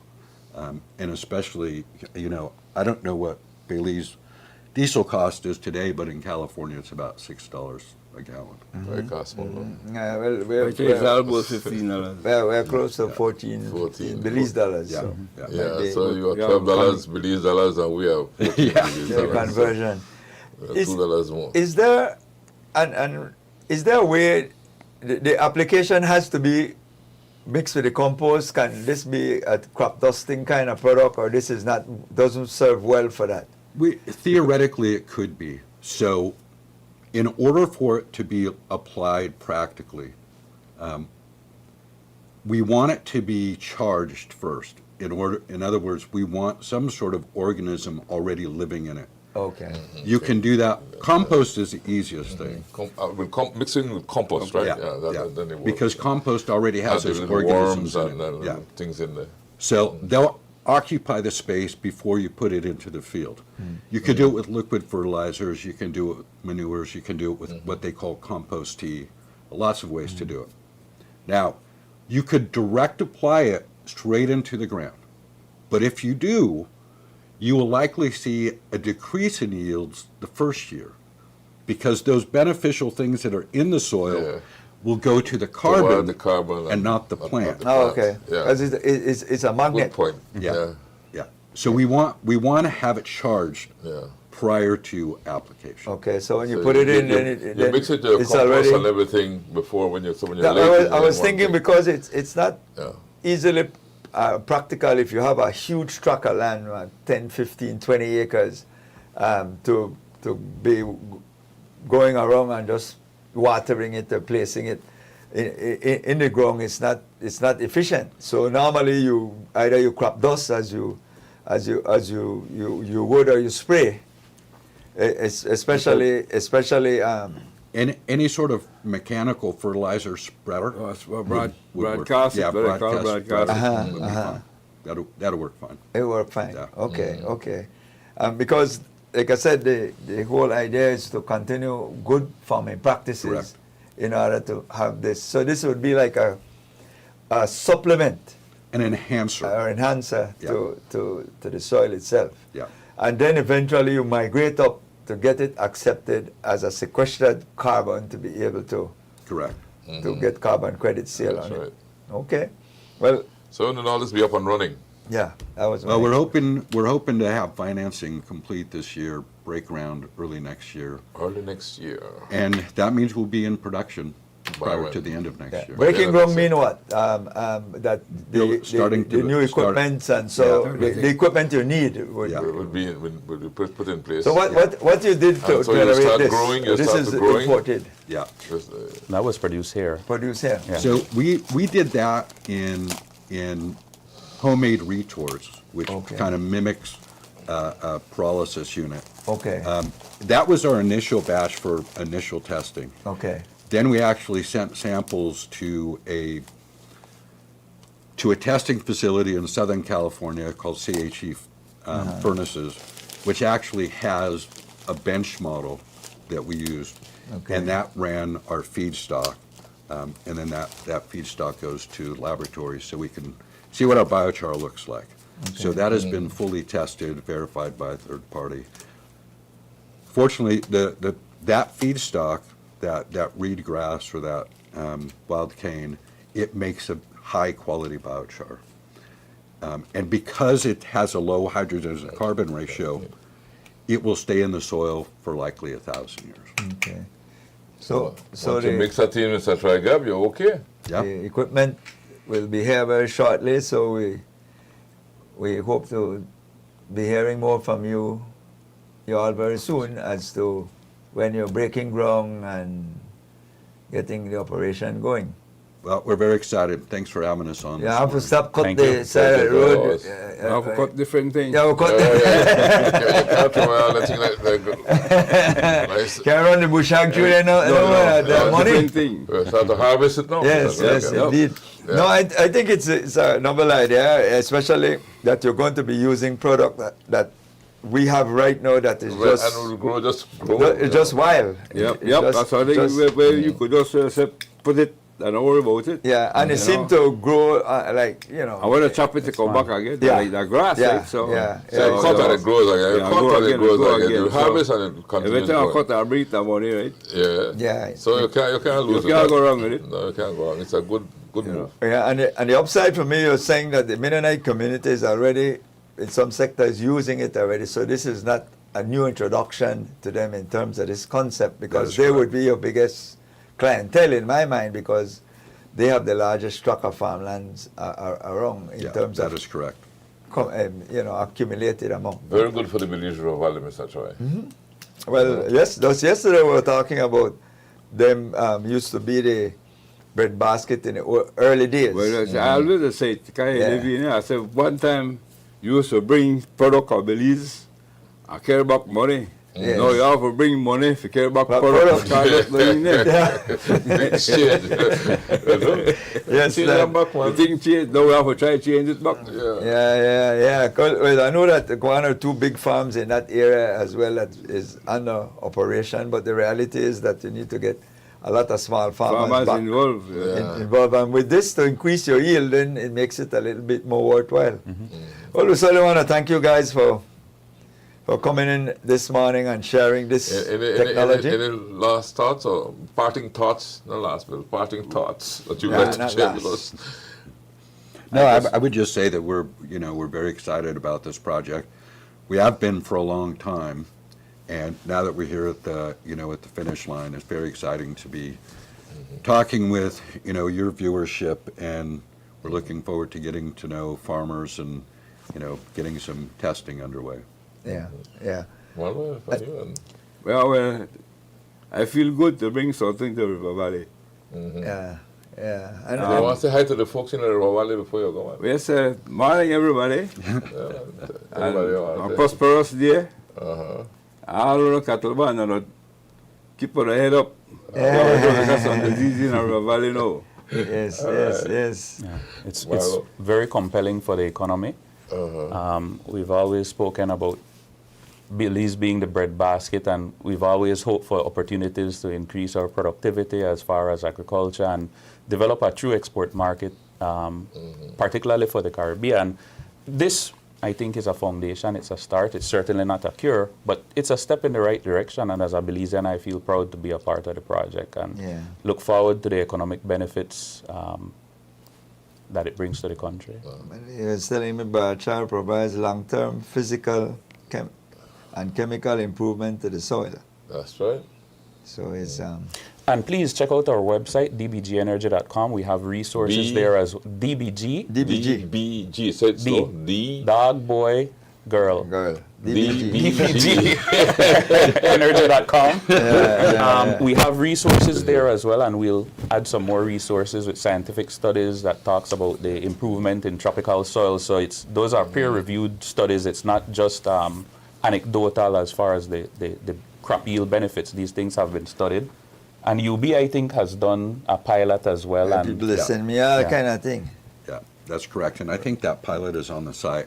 We encourage farmers can contact us. Melina trees, is that a product as well? DBG Energy, this is just what the AI says, right? Organic DBG matter, Energy is building a major poultry industrial litter scale biochar plant in the Burrell Boom area. All right. First thing will pop up. quick. See? Facility will process around 70,000 tons of locally sourced biomass annually to produce agricultural soil amendments for Belize's sugar, citrus, and banana industries. Quote unquote. You get all them farmers excited. I have to take my time and read some of it. Think it's a long thing about various plants that can be used to create the biochar as well. So I guess it's a known technology. Correct. Certainly want to thank you, gentlemen, for having this discussion. And certainly, I know you wake up some farmers this morning because I have some texts from people who I know are into planting and different things like that. So I think we'll hear more about it. So make sure we invite you to the thank you. Absolutely, yeah. to the groundbreaking so we will get an idea. Yeah, we're looking forward to this. And whatever we could do to reduce our foreign exchange output and increase the inputs is a plus. Yeah. I want to certainly thank you, Joe Ramirez, the Managing Director for DBG Belize River Valley Biochar, one of its directors for Capital and Strategy, Mal O'Neill, as well as Paul Bradley from Feedstock Management. That's right. So there you go. Gentlemen, thank you, and good luck on finalizing your financing, and we look forward to hearing about the groundbreaking. Okay, looking forward to it. Yes. All right. Well, Mr. Troy, 14 minutes it's after 14 minutes past 8 o'clock, 8:14 minutos, and we take the break and come right back. So.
18 minutes past 8 o'clock, las 8 con 18 minutos en nuestros estudios. Good morning, Belize. Buenos dias. And thanks for choosing love wherever you are on this beautiful... Yeah, it's Wednesday. Wednesday, what Wednesday. And it's hump day. Okay. And as and lines will be open right through until 9 o'clock. Yes, it's so you want to call us and day bring of up July. You want to talk about biochar? You want to talk about anything? Feel free to do so. We're within the second half of the year, Chief. The air is flying. I mean, in terms of the timing. I mean, we're already in July. Imagine that. 2026 is going to be in the distance very, very shortly. You know, try to wonder where time goes, you know? Where it goes, never come back. Yeah, time marches on, Mr. Troy Gab. Marches on, it never comes back. We were talking earlier about the various components that are going on within our country, and I think Delroy touched on it a little bit. It's an area, and it's not for us to be any way dismissive of any issues that happen domestically, but we have a tremendous amount of things happening in this country positively that is impacting us as we go along. Every day we see people going to work, doing their thing, contributing, expanding, investing. We saw three gentlemen on the couch here. They're not listening to no noise about no other issues. They are focusing on doing something to enhance the economy, create business for themselves, but at the same time has a benefit to the society. But it's always easy to focus on something negative, you know. You don't have to think. So I'm not trying to be dismissive because, you know, that would be the first thing that people think, that you're trying to pull a wool over anybody's eye. You could continue down that road of focusing on the political issues and all the other issues. That's one compartment of our lives. There are other compartments as well, because when you get to your job site, all of that goes through the window. You have to produce. And then by performing and producing, that enhances the economy and grow the economy. That's what happens. I always give this example, that when we hear all of these discussion about people committing crime and all of these things happen with our young people, I always equate that and say, listen, look over on the other side. Yeah. There's a small little group over here, very minute, and then over here is a huge chunk of our society going to school every day, looking forward to their lives, looking forward to building themselves, looking forward to continue to grow the economy, and improve the country. But we are sidetracked by these 1 and 2 persons who seemingly want to continue to be menaces, and we have thousands we have to be careful of our young people going to school. We have to be careful how we spew negativity, Mr. Troy-Gab, because I'm seeing here, constantly expecting the worst leads to self-fulfilling prophecies, where the brain actively seeks out evidence to confirm negative beliefs. So if you believe negatively, your brain actually is going in that direction, right? You know, trying to confirm that, yes, things bad. See, bad because of this, bad because of that, you know, and you keep clutching at things to prove that things are really bad, instead of focusing on saying, you know, let me think about the good parts of it, you know, and how we could improve. You see, yesterday we had a discussion as it relates to how we grow, and some people brought in the example of the Mennonites, but trying to say that and trying to discount the fact that it required hard work to achieve any growth. Hard work. Anything you do deserve, it's hard work. When we started here, we had to work hard. We still work hard. Non-stop. Love, can I help? Yes, good morning. Morning. That was a very interesting discussion you had just a few minutes ago. Yes, sir, it was. I wanted to talk about yesterday. There was also a very interesting discussion briefly, and I couldn't get in when it was late already, and we closed up before I could get in. From the River Valley, and I heard a gentleman call, and he's so right. We were talking about the Mennonites and farmers in the Belize River Valley. And he said, you know, that all the farmers used to, from that area, used to bring their poultry, chicken, and the things that they grow, which is right. And I want to say that in those days, I was a child. In those days, the most of the people in the River Valley didn't know about growing vegetables. They were growing things like rice, plantain, cassava, cocoa, and so on. Now, I grew up in the village of Maypen, and my father was the only one in that area. He was actually supplying the market with every type of vegetables, you know, in those days. I remember clearly, and I remember the boats, like the man was saying, the boats from Cooktree used to load up, come to my father's place and load up to take to the market. And because most people didn't know about vegetables growing it, they, you know, as a matter of fact, in those days, a lot of people didn't even eat a lot of vegetables. But as far as chicken, the Mennonites were supplying chicken or eggs at that time in the 1958 or before, or you know, and when the Mennonites finally learned how to produce the chicken without the hen without the hen sitting on the eggs, incubate, you know, the incubation. Before they started doing that, my father was importing baby chicks for layers and to sell to eat from the United States. I remember the name of the airline, I think Tan Sasa, or some of those Sasa old was airlines. what it is. We had a Tan Sasa. and Sasa. They were separate airlines at one time. And the same way how you merged. can go to Spanish Lookout and buy the baby chicks in a crate, And Taka. they used to come the same was way different. from the United States. Mr. Renner, you would know that they used to call those, my father used to go a lot of the chicken they call Rhode Island Red. Yes. You might be familiar with the Rhode I Island heard Red. about it, yeah. I heard You know? about it. And my father used to supply a lot of those things. You know, as a matter of fact. So what happened? You never continue the business. You never continue The the man raise passed the away chicken? and you not continue the business. What's going on? No, no, I said my father. No, but I said what happened He died because years ago. yeah. What happened? Yeah. Make it stop or why didn't you continue? We moved away from Maypen. Oh. We moved. I now live in Belmopan. When we came to Belmopan when Belmopan first opened, 1970. I came as a teenager. Okay. I still grow vegetables in the back of my yard without fertilizer or anything. I use compost like the guy was saying. Okay, I organic. grow some of the most beautiful in the back of my yard, and I show everybody. But I'm saying that even before the Mennonites came around or doing that, people were growing their own. And my father was selling eggs and chicken, not prepared chicken, you know, like the Dress. At that time, the chicken was coming from the United States in packs. Yeah, the dressed Frozen chicken. And when you say import chicken from the States too. Yeah, the dressed chicken.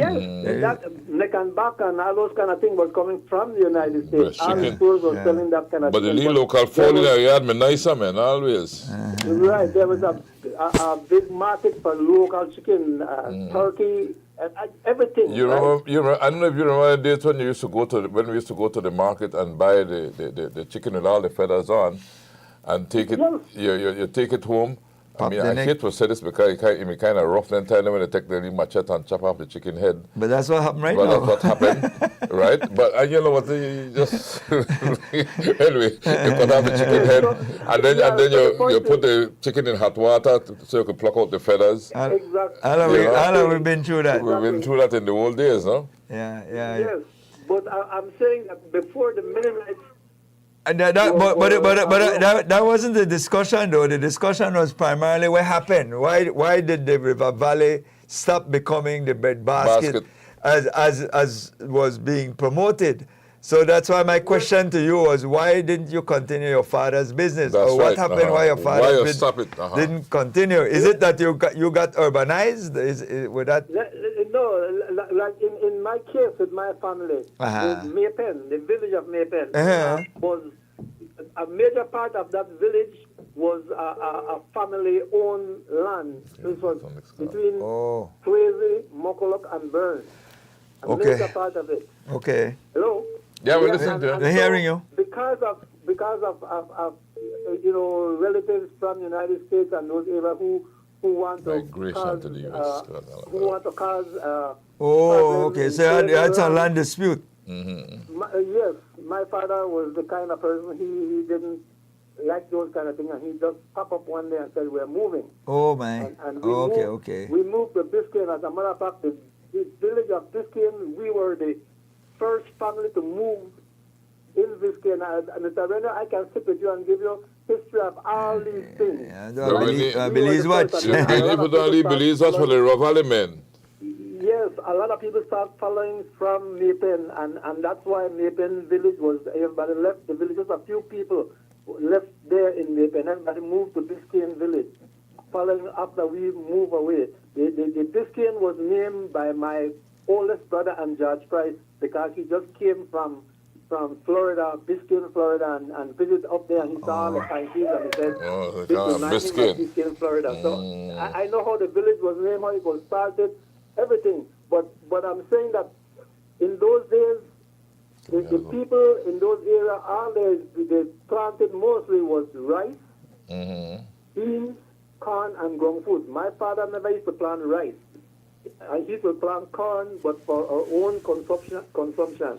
Okay. Not for sale, but the other stuff like vegetables. I was, as a small child, when school was over, because we lived near the riverside, when school was over at 3:30 in the evening, me and my older brother, we had to take a water can, and we start wetting the plants from 3:30 until night. There was so much plants to wet until night, from 3:30 until the sun down in the evening, right? And so I know about growing.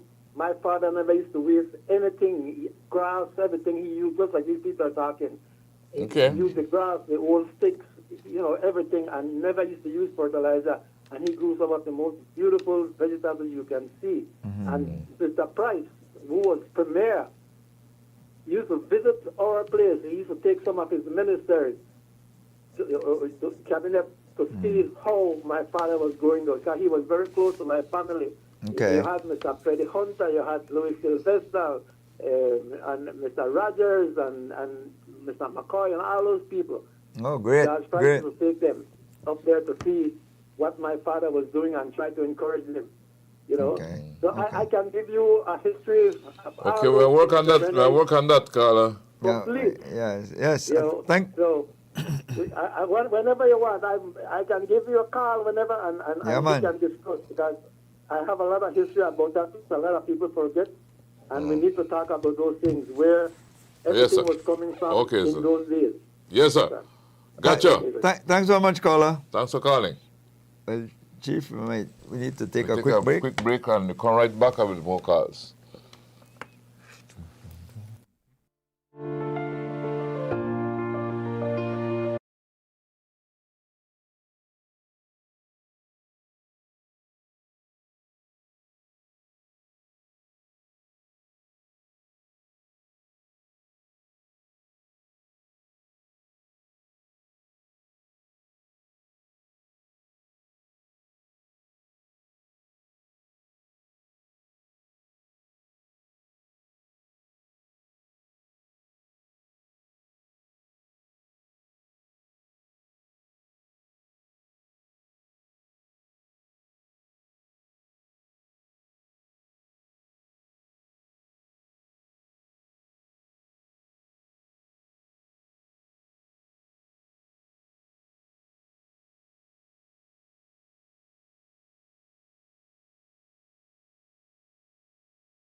Well, Mr. Troy Gabb, it's now 36 and a half minutes past 8 o'clock. 8:36 minutos y su piquito. 24 minutes or so to 9, Chief, and we're in the last segment. So we're in the last leg, so you could still call us. Yeah, we could take one or two more calls. Yes. It's the 8th day of July. Yeah, coming back to the whole discussion about the the farming component and the River Valley and comparison with various ethnicity and how we have grown. Comparison is good sometimes, but used in a positive light. Yeah, well, that's the whole point. The point is that we have to be able to identify the things that persons are doing good so that we could either emulate or improve. Or improve on them. Love, can I help? Hi, good morning, Mr. Troy and Mr. Darrell. Mr. Hey, you're still on Monday night. Yes. Yeah, I'm addicted to the Monday night show. Yeah. Yes. And then look at me, so go ahead. Go ahead, Carla. I was listening to the guys from the River Valley area with the biochart. As a livestock farmer and who is in a livestock cattle association, think they were saying that the elephant grass is one of the most excellent grass to use, and I agree with them because you can get 3 yield from one crop for the year. But what is also important is they could use the stalk or what we call the leaf, the upper part of the leaf. That can be used in terms to make silage for cattle feed. And we all know in the River Valley area at certain times of the year it gets flooded, or in terms of where we have severe drought, that the elephant grass leaves can be used as a mean of silage for livestock, cattle to be eaten or sheep or ruminants to be eaten. So, I believe it's a good thing that they're doing, and we could get the farmers now by planting an abundance of elephant grass. Now we will be able to have available silage for livestock animals throughout the course of the year, and using the remaining of that plant to make the biochar. That is my suggestion. Okay, great, excellent. Thanks, Carla. Appreciate it. No problem. Yeah. So there you have it. That you have the same plant has like 2 usage that are going to be to enhance not only the farming component, i.e., the growing of crops, but also cattle. Yeah. So you're looking at 2 components and solving 2 issues, improving your yield for farming and creating a sort of consistent feed source for cattle, especially during times when you have they can't access the grass, because if the pastures they are flooded, the cow won't be able to access the grass because it's covered in water. But they would be able to feed them the top of this particular elephant plant, this grass. So the reality is that there is.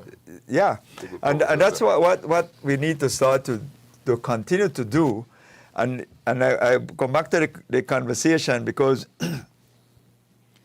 we want to be able to remove what is the areas that we believe are contentious when we look at other groups and how they are progressing. Love, can I help? President, good morning, Mr. Rene and Mr. Troy. Yes, sir. Good morning. How are you? Yeah, Dawson, right? Yes, Mr. Dawson. What shortly thing? Yeah. I'm talking about Troy yesterday. I mean, yeah, one of the reasons why the Belize River Valley gone down.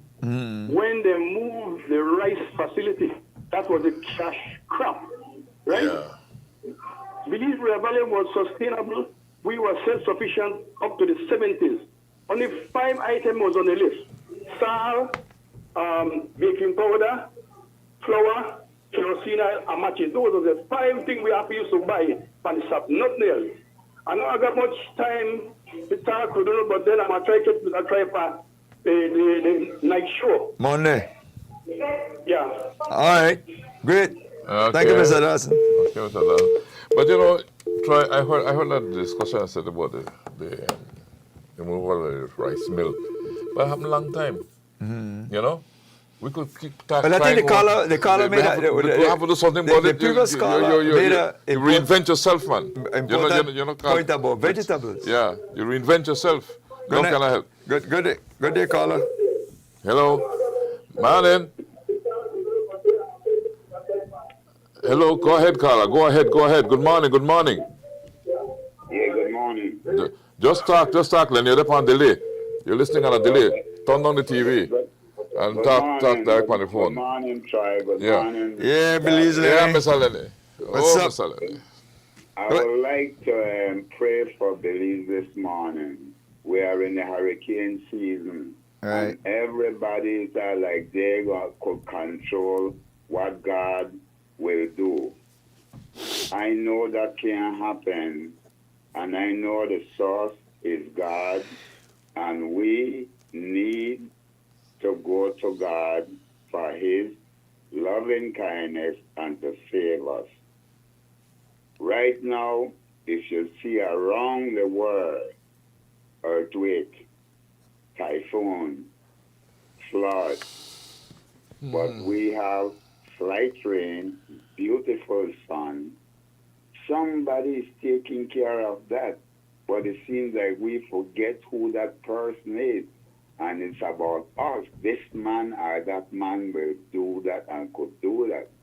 So, my brother, for my country, I would like to appeal to God for His mercy for the remainder of this year, 2026 hurricane season. Okay. Good. Our Father, we come before your holy throne. Belize is your country, Father. You had put everything here for us. The river, the lake, the trees, the fruit. You put everything here for us. But we are turning our back on you, dear God. And your mercy is what we need in this country right now. For this radio station, dear God, they are doing to let the people know the right road from the wrong road. Give strength, give health. And the word love is you, because you are love. God is love. This year, Father, the children, as they hear, fatherless, motherless, when you pass through, like you pass through Jamaica, to show them that you are greater than them, please have mercy upon our little Belize. Okay. We can't handle it. We can't take care of it. We need you through your Son, Jesus Christ. Amen. The media here, they are flowing with the flow, but they only could do what they could do. The proprietor of this station, I know the family from I was a boy. They love people, they help people. I used to have tea in the evening there. Touch that family. Give a special love for that family. Good. The healing, the Van Waver. Touch them, because Belize need more souls like them to keep the devil away from our soul. Wrap up for me, Lenny. Wrap up. Okay. So please, when you're praying, it's to God, it's not to man. Yes, brother. I cannot understand that. anything in man, then I be a hypocrite. So God, please, as you hear yourself and you know yourself what's going on in this country, Amen. Thank you. have mercy upon us. Amen. Amen. Amen. Thank you. And the second thing, Chief, yeah, go ahead. The University of the West Indies, the number is 223-04. And what's that about? Exact number. that we're starting the camp, not actually a summer camp, but bringing back marketing strategy and sales technique, a program that was running in Belize from 1982. Mr. Knight was the big man of the university. So please, the number to call students is only 15 students at a time. Is 2230484. This is for entrepreneurship marketing strategy. As this year, they came in, they asked them marketing, but we now have a lot of marketers. Okay, Lenny, sure. All right, thanks, man. God bless you. Okay, my brother. have a good day. Give my love to the family. All right, I'll do that. Yeah, I was saying that. No, they have a call. No, the calls are waiting. How can I help? Yes, good morning. Morning. Morning. Yes, sir. I have a very disturbing situation here on Lacroix Boulevard and Emmanuel Street. What happened is that I had indicated to the people concerned at the city council, right, that maybe Lacroix Boulevard, the one on Lacroix Boulevard, all right, Mahogany Street and Lacroix Boulevard be one way, and then the one on Emmanuel Street and Lacroix Boulevard be one way, because we have so many accidents here. You know, you're walking on the street, you can't even pass. They don't really have a, bumper or something like that. And these things are disturbing, you know? Okay. And then the next thing is the noise pollution with the motorcycle. I don't know what the traffic department is doing, okay? Because they say that noise pollution is an offense, right? Especially the motorcycles, them. Right, and we need to do something about these things, because it even occur even through the hours in the morning. Okay, and then those things are disturbing. Okay, I just want. Okay. I I understand that you would like some traffic regulation done there in that area. So, okay. Thank you. Yes, sir. Thank you. We hope that the authorities will look into it to see how they could make the traffic flow a little bit more user friendly. That's right. To the residents of the area, because that's usually that's who you want the roadway to be used for. You want it to be user friendly. So important thing to look into that and see whether or not the traffic flow is helping or not. Yes, that's right, Mr. Troy. What you got? Well, Mr. Troy, it's what? 11 minutes to? The thing right in front of you, man. Which one are you talking about? The iPad in front of you. No. I was thinking, we were talking earlier about negative thinking versus positive thinking, right? They have 5 C's of negative thinking according to AI here. Okay. It says complaining, criticizing, concern, commiserating, and catastrophizing. Right? Complaining is like you're venting about the same issues repeatedly without actively seeking a solution. The impact, it positions you as a powerless victim and reinforces feelings of helplessness. How to shift? We'll pivot from being problem-focused to action-oriented by asking yourself, what is one small step I can take to improve the situation? Okay. Then it says about criticizing. What it is, I'm quoting AI here, habitually finding flaws or tearing things and people down rather than offering constructive feedback to foster growth. The impact, it diminishes self-worth, stifles creativity, and harms relationships. How to shift? Practice discernment instead of judgment. Channel your observations into supportive, growth-oriented feedback. Concern, what it is, engaging in excessive, old-fashioned worrying about things outside of your direct control. The impact, it consumes vital mental energy that could be used for productive tasks, ultimately leading to anxiety. How to shift, consciously redirect your focus, separate the things you can influence from the things you cannot, and invest your energy only into the former. In other words, what you can influence. It's like the prayer of St. Francis. Give me the strength to change the thing that I could change and the wisdom to understand the difference. Commiserating what it is, bending with others or bonding with others over shared misery or engaging unhelpful negative gossip. Birds of a feather. Yes. The impact, while venting, can briefly feel cathartic, meaning make you feel temporarily good. Dwelling on shared grievances traps everyone involved in a loop of self-pity and negativity. How to shift? Acknowledge the other person's feelings with empathy, then intentionally steer the conversation towards constructive solution-driven topics.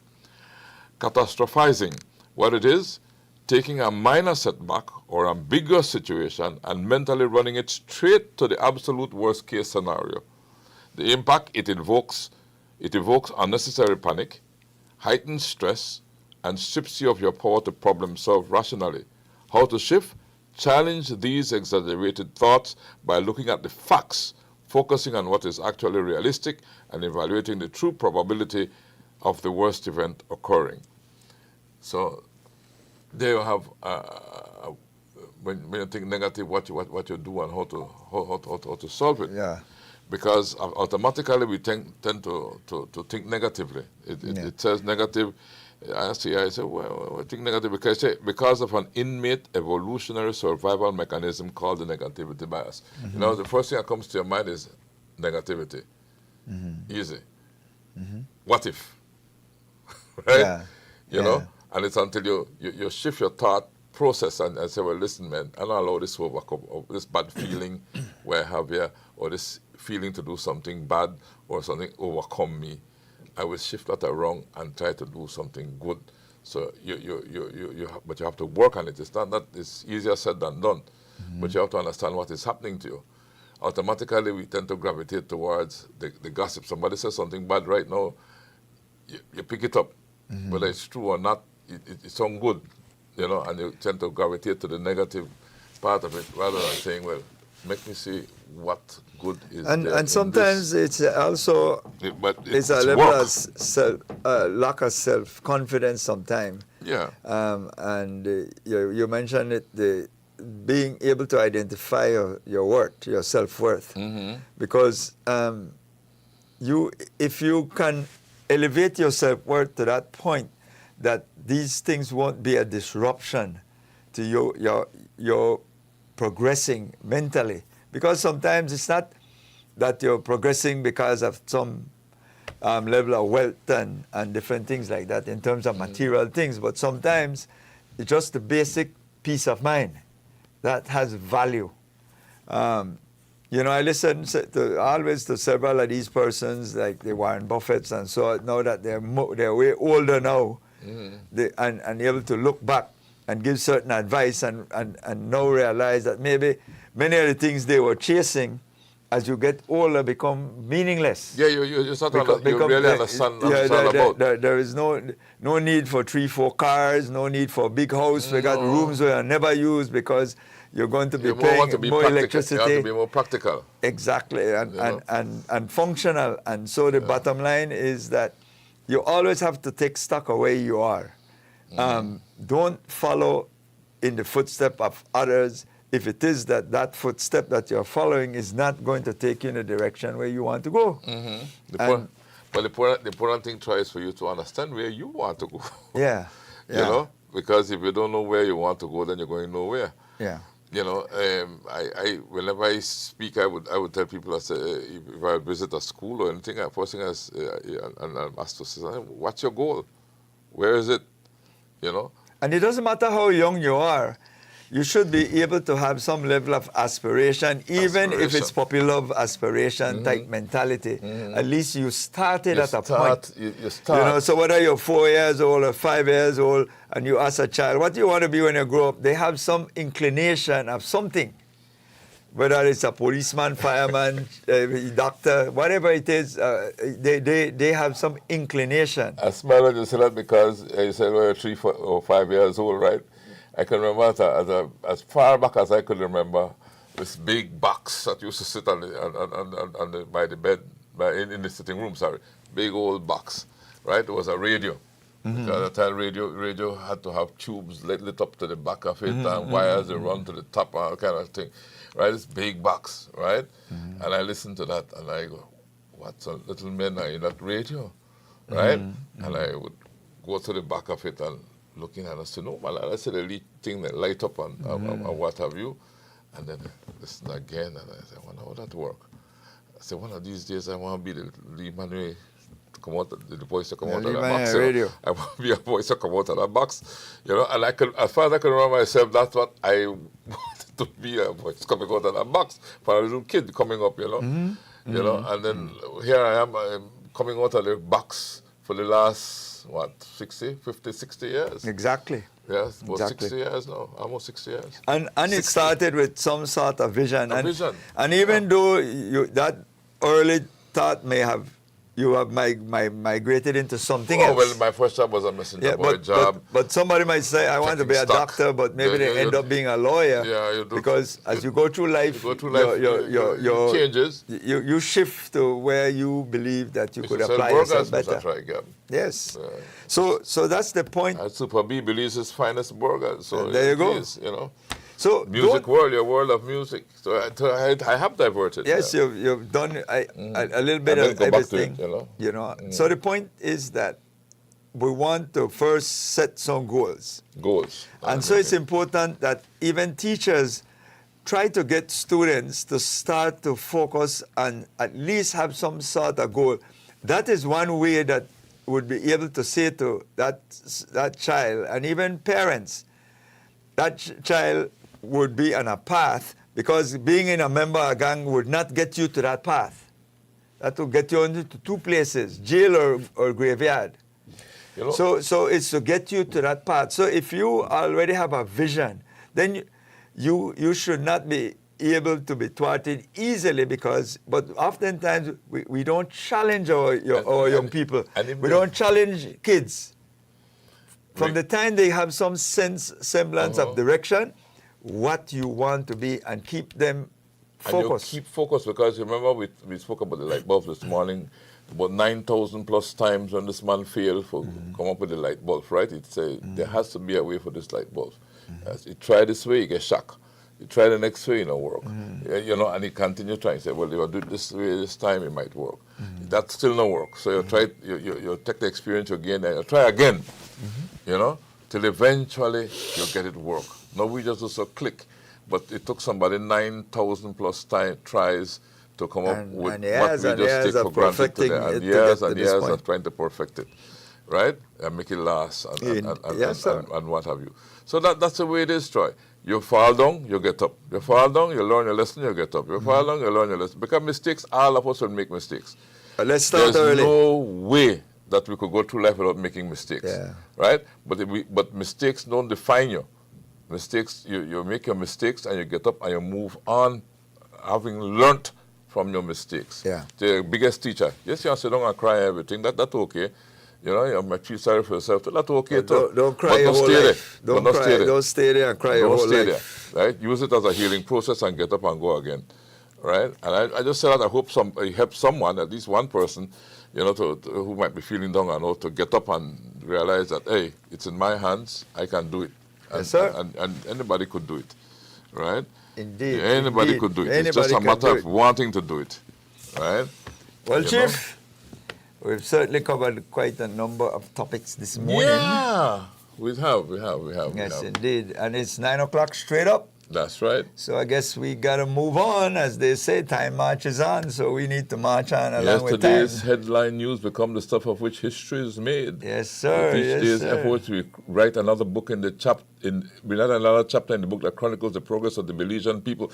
You know, that was the introduction to, in retrospect, on good old Radio Belize many years ago. Yes, sir. Right? You know, way back in the 60s. Right. In the 60s. 1960s, I'm talking about. You know, it's still relevant today. Still relevant today. Yes, Time marches on. Yes, sir. Right. Minute after 9, we want to say thanks to Karen Cooch for doing a good job as usual on Love FM. We want to thank our producer, Richard Herbert, as well as Manuela Ayuso, our master control operator, sitting in this morning for William Giovanni Castro. Giovanni Castro. Yeah, because William is going to be out there in Miramar, where he'll be bringing these live reports. Yes, he'll bring live reports government from Miramar. services are going to the diaspora out there in Miramar, Florida, USA. Sorry, I missed someone try, but oh, okay, yeah. I would have been there. In all honesty, I had all intentions of going, but we have graduation. Galen has a graduation on this Sunday. And that comes first. Coming Sunday. Well, you know, it's important. It's important for you. You're the president. The president so has to be there. Yeah. That's how it works. My apologies to the people in the diaspora, because I really wanted to go. I enjoy interacting with folks in the diaspora. Me too. All the time. I did one in LA in 2024, so I know the experience. Yeah, it's a wonderful experience. I want to thank Andrew Jones for streaming as well, Chief. All of viewers and listeners throughout the length and breadth of this beautiful jewel of ours. And those of you streaming, we're glad you could join us on this hump day. All our callers, the guests this morning as well, made this morning interesting for me, and I trust it as it was for me, I trust it was for you as well.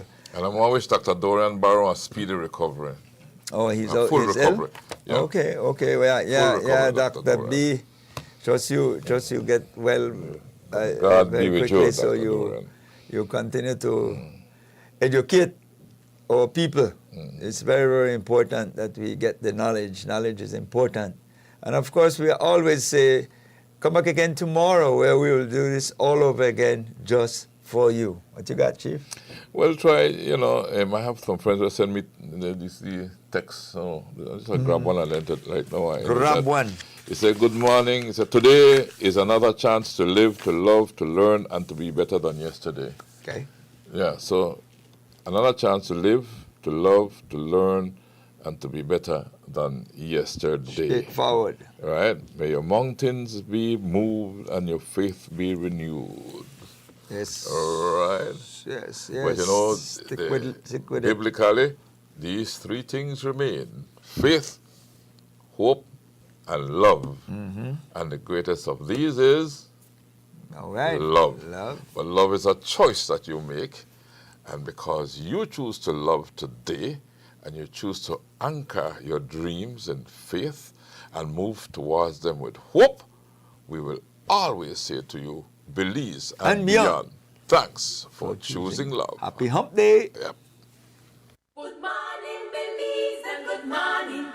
I say good morning, Belize, and good morning. And how are you this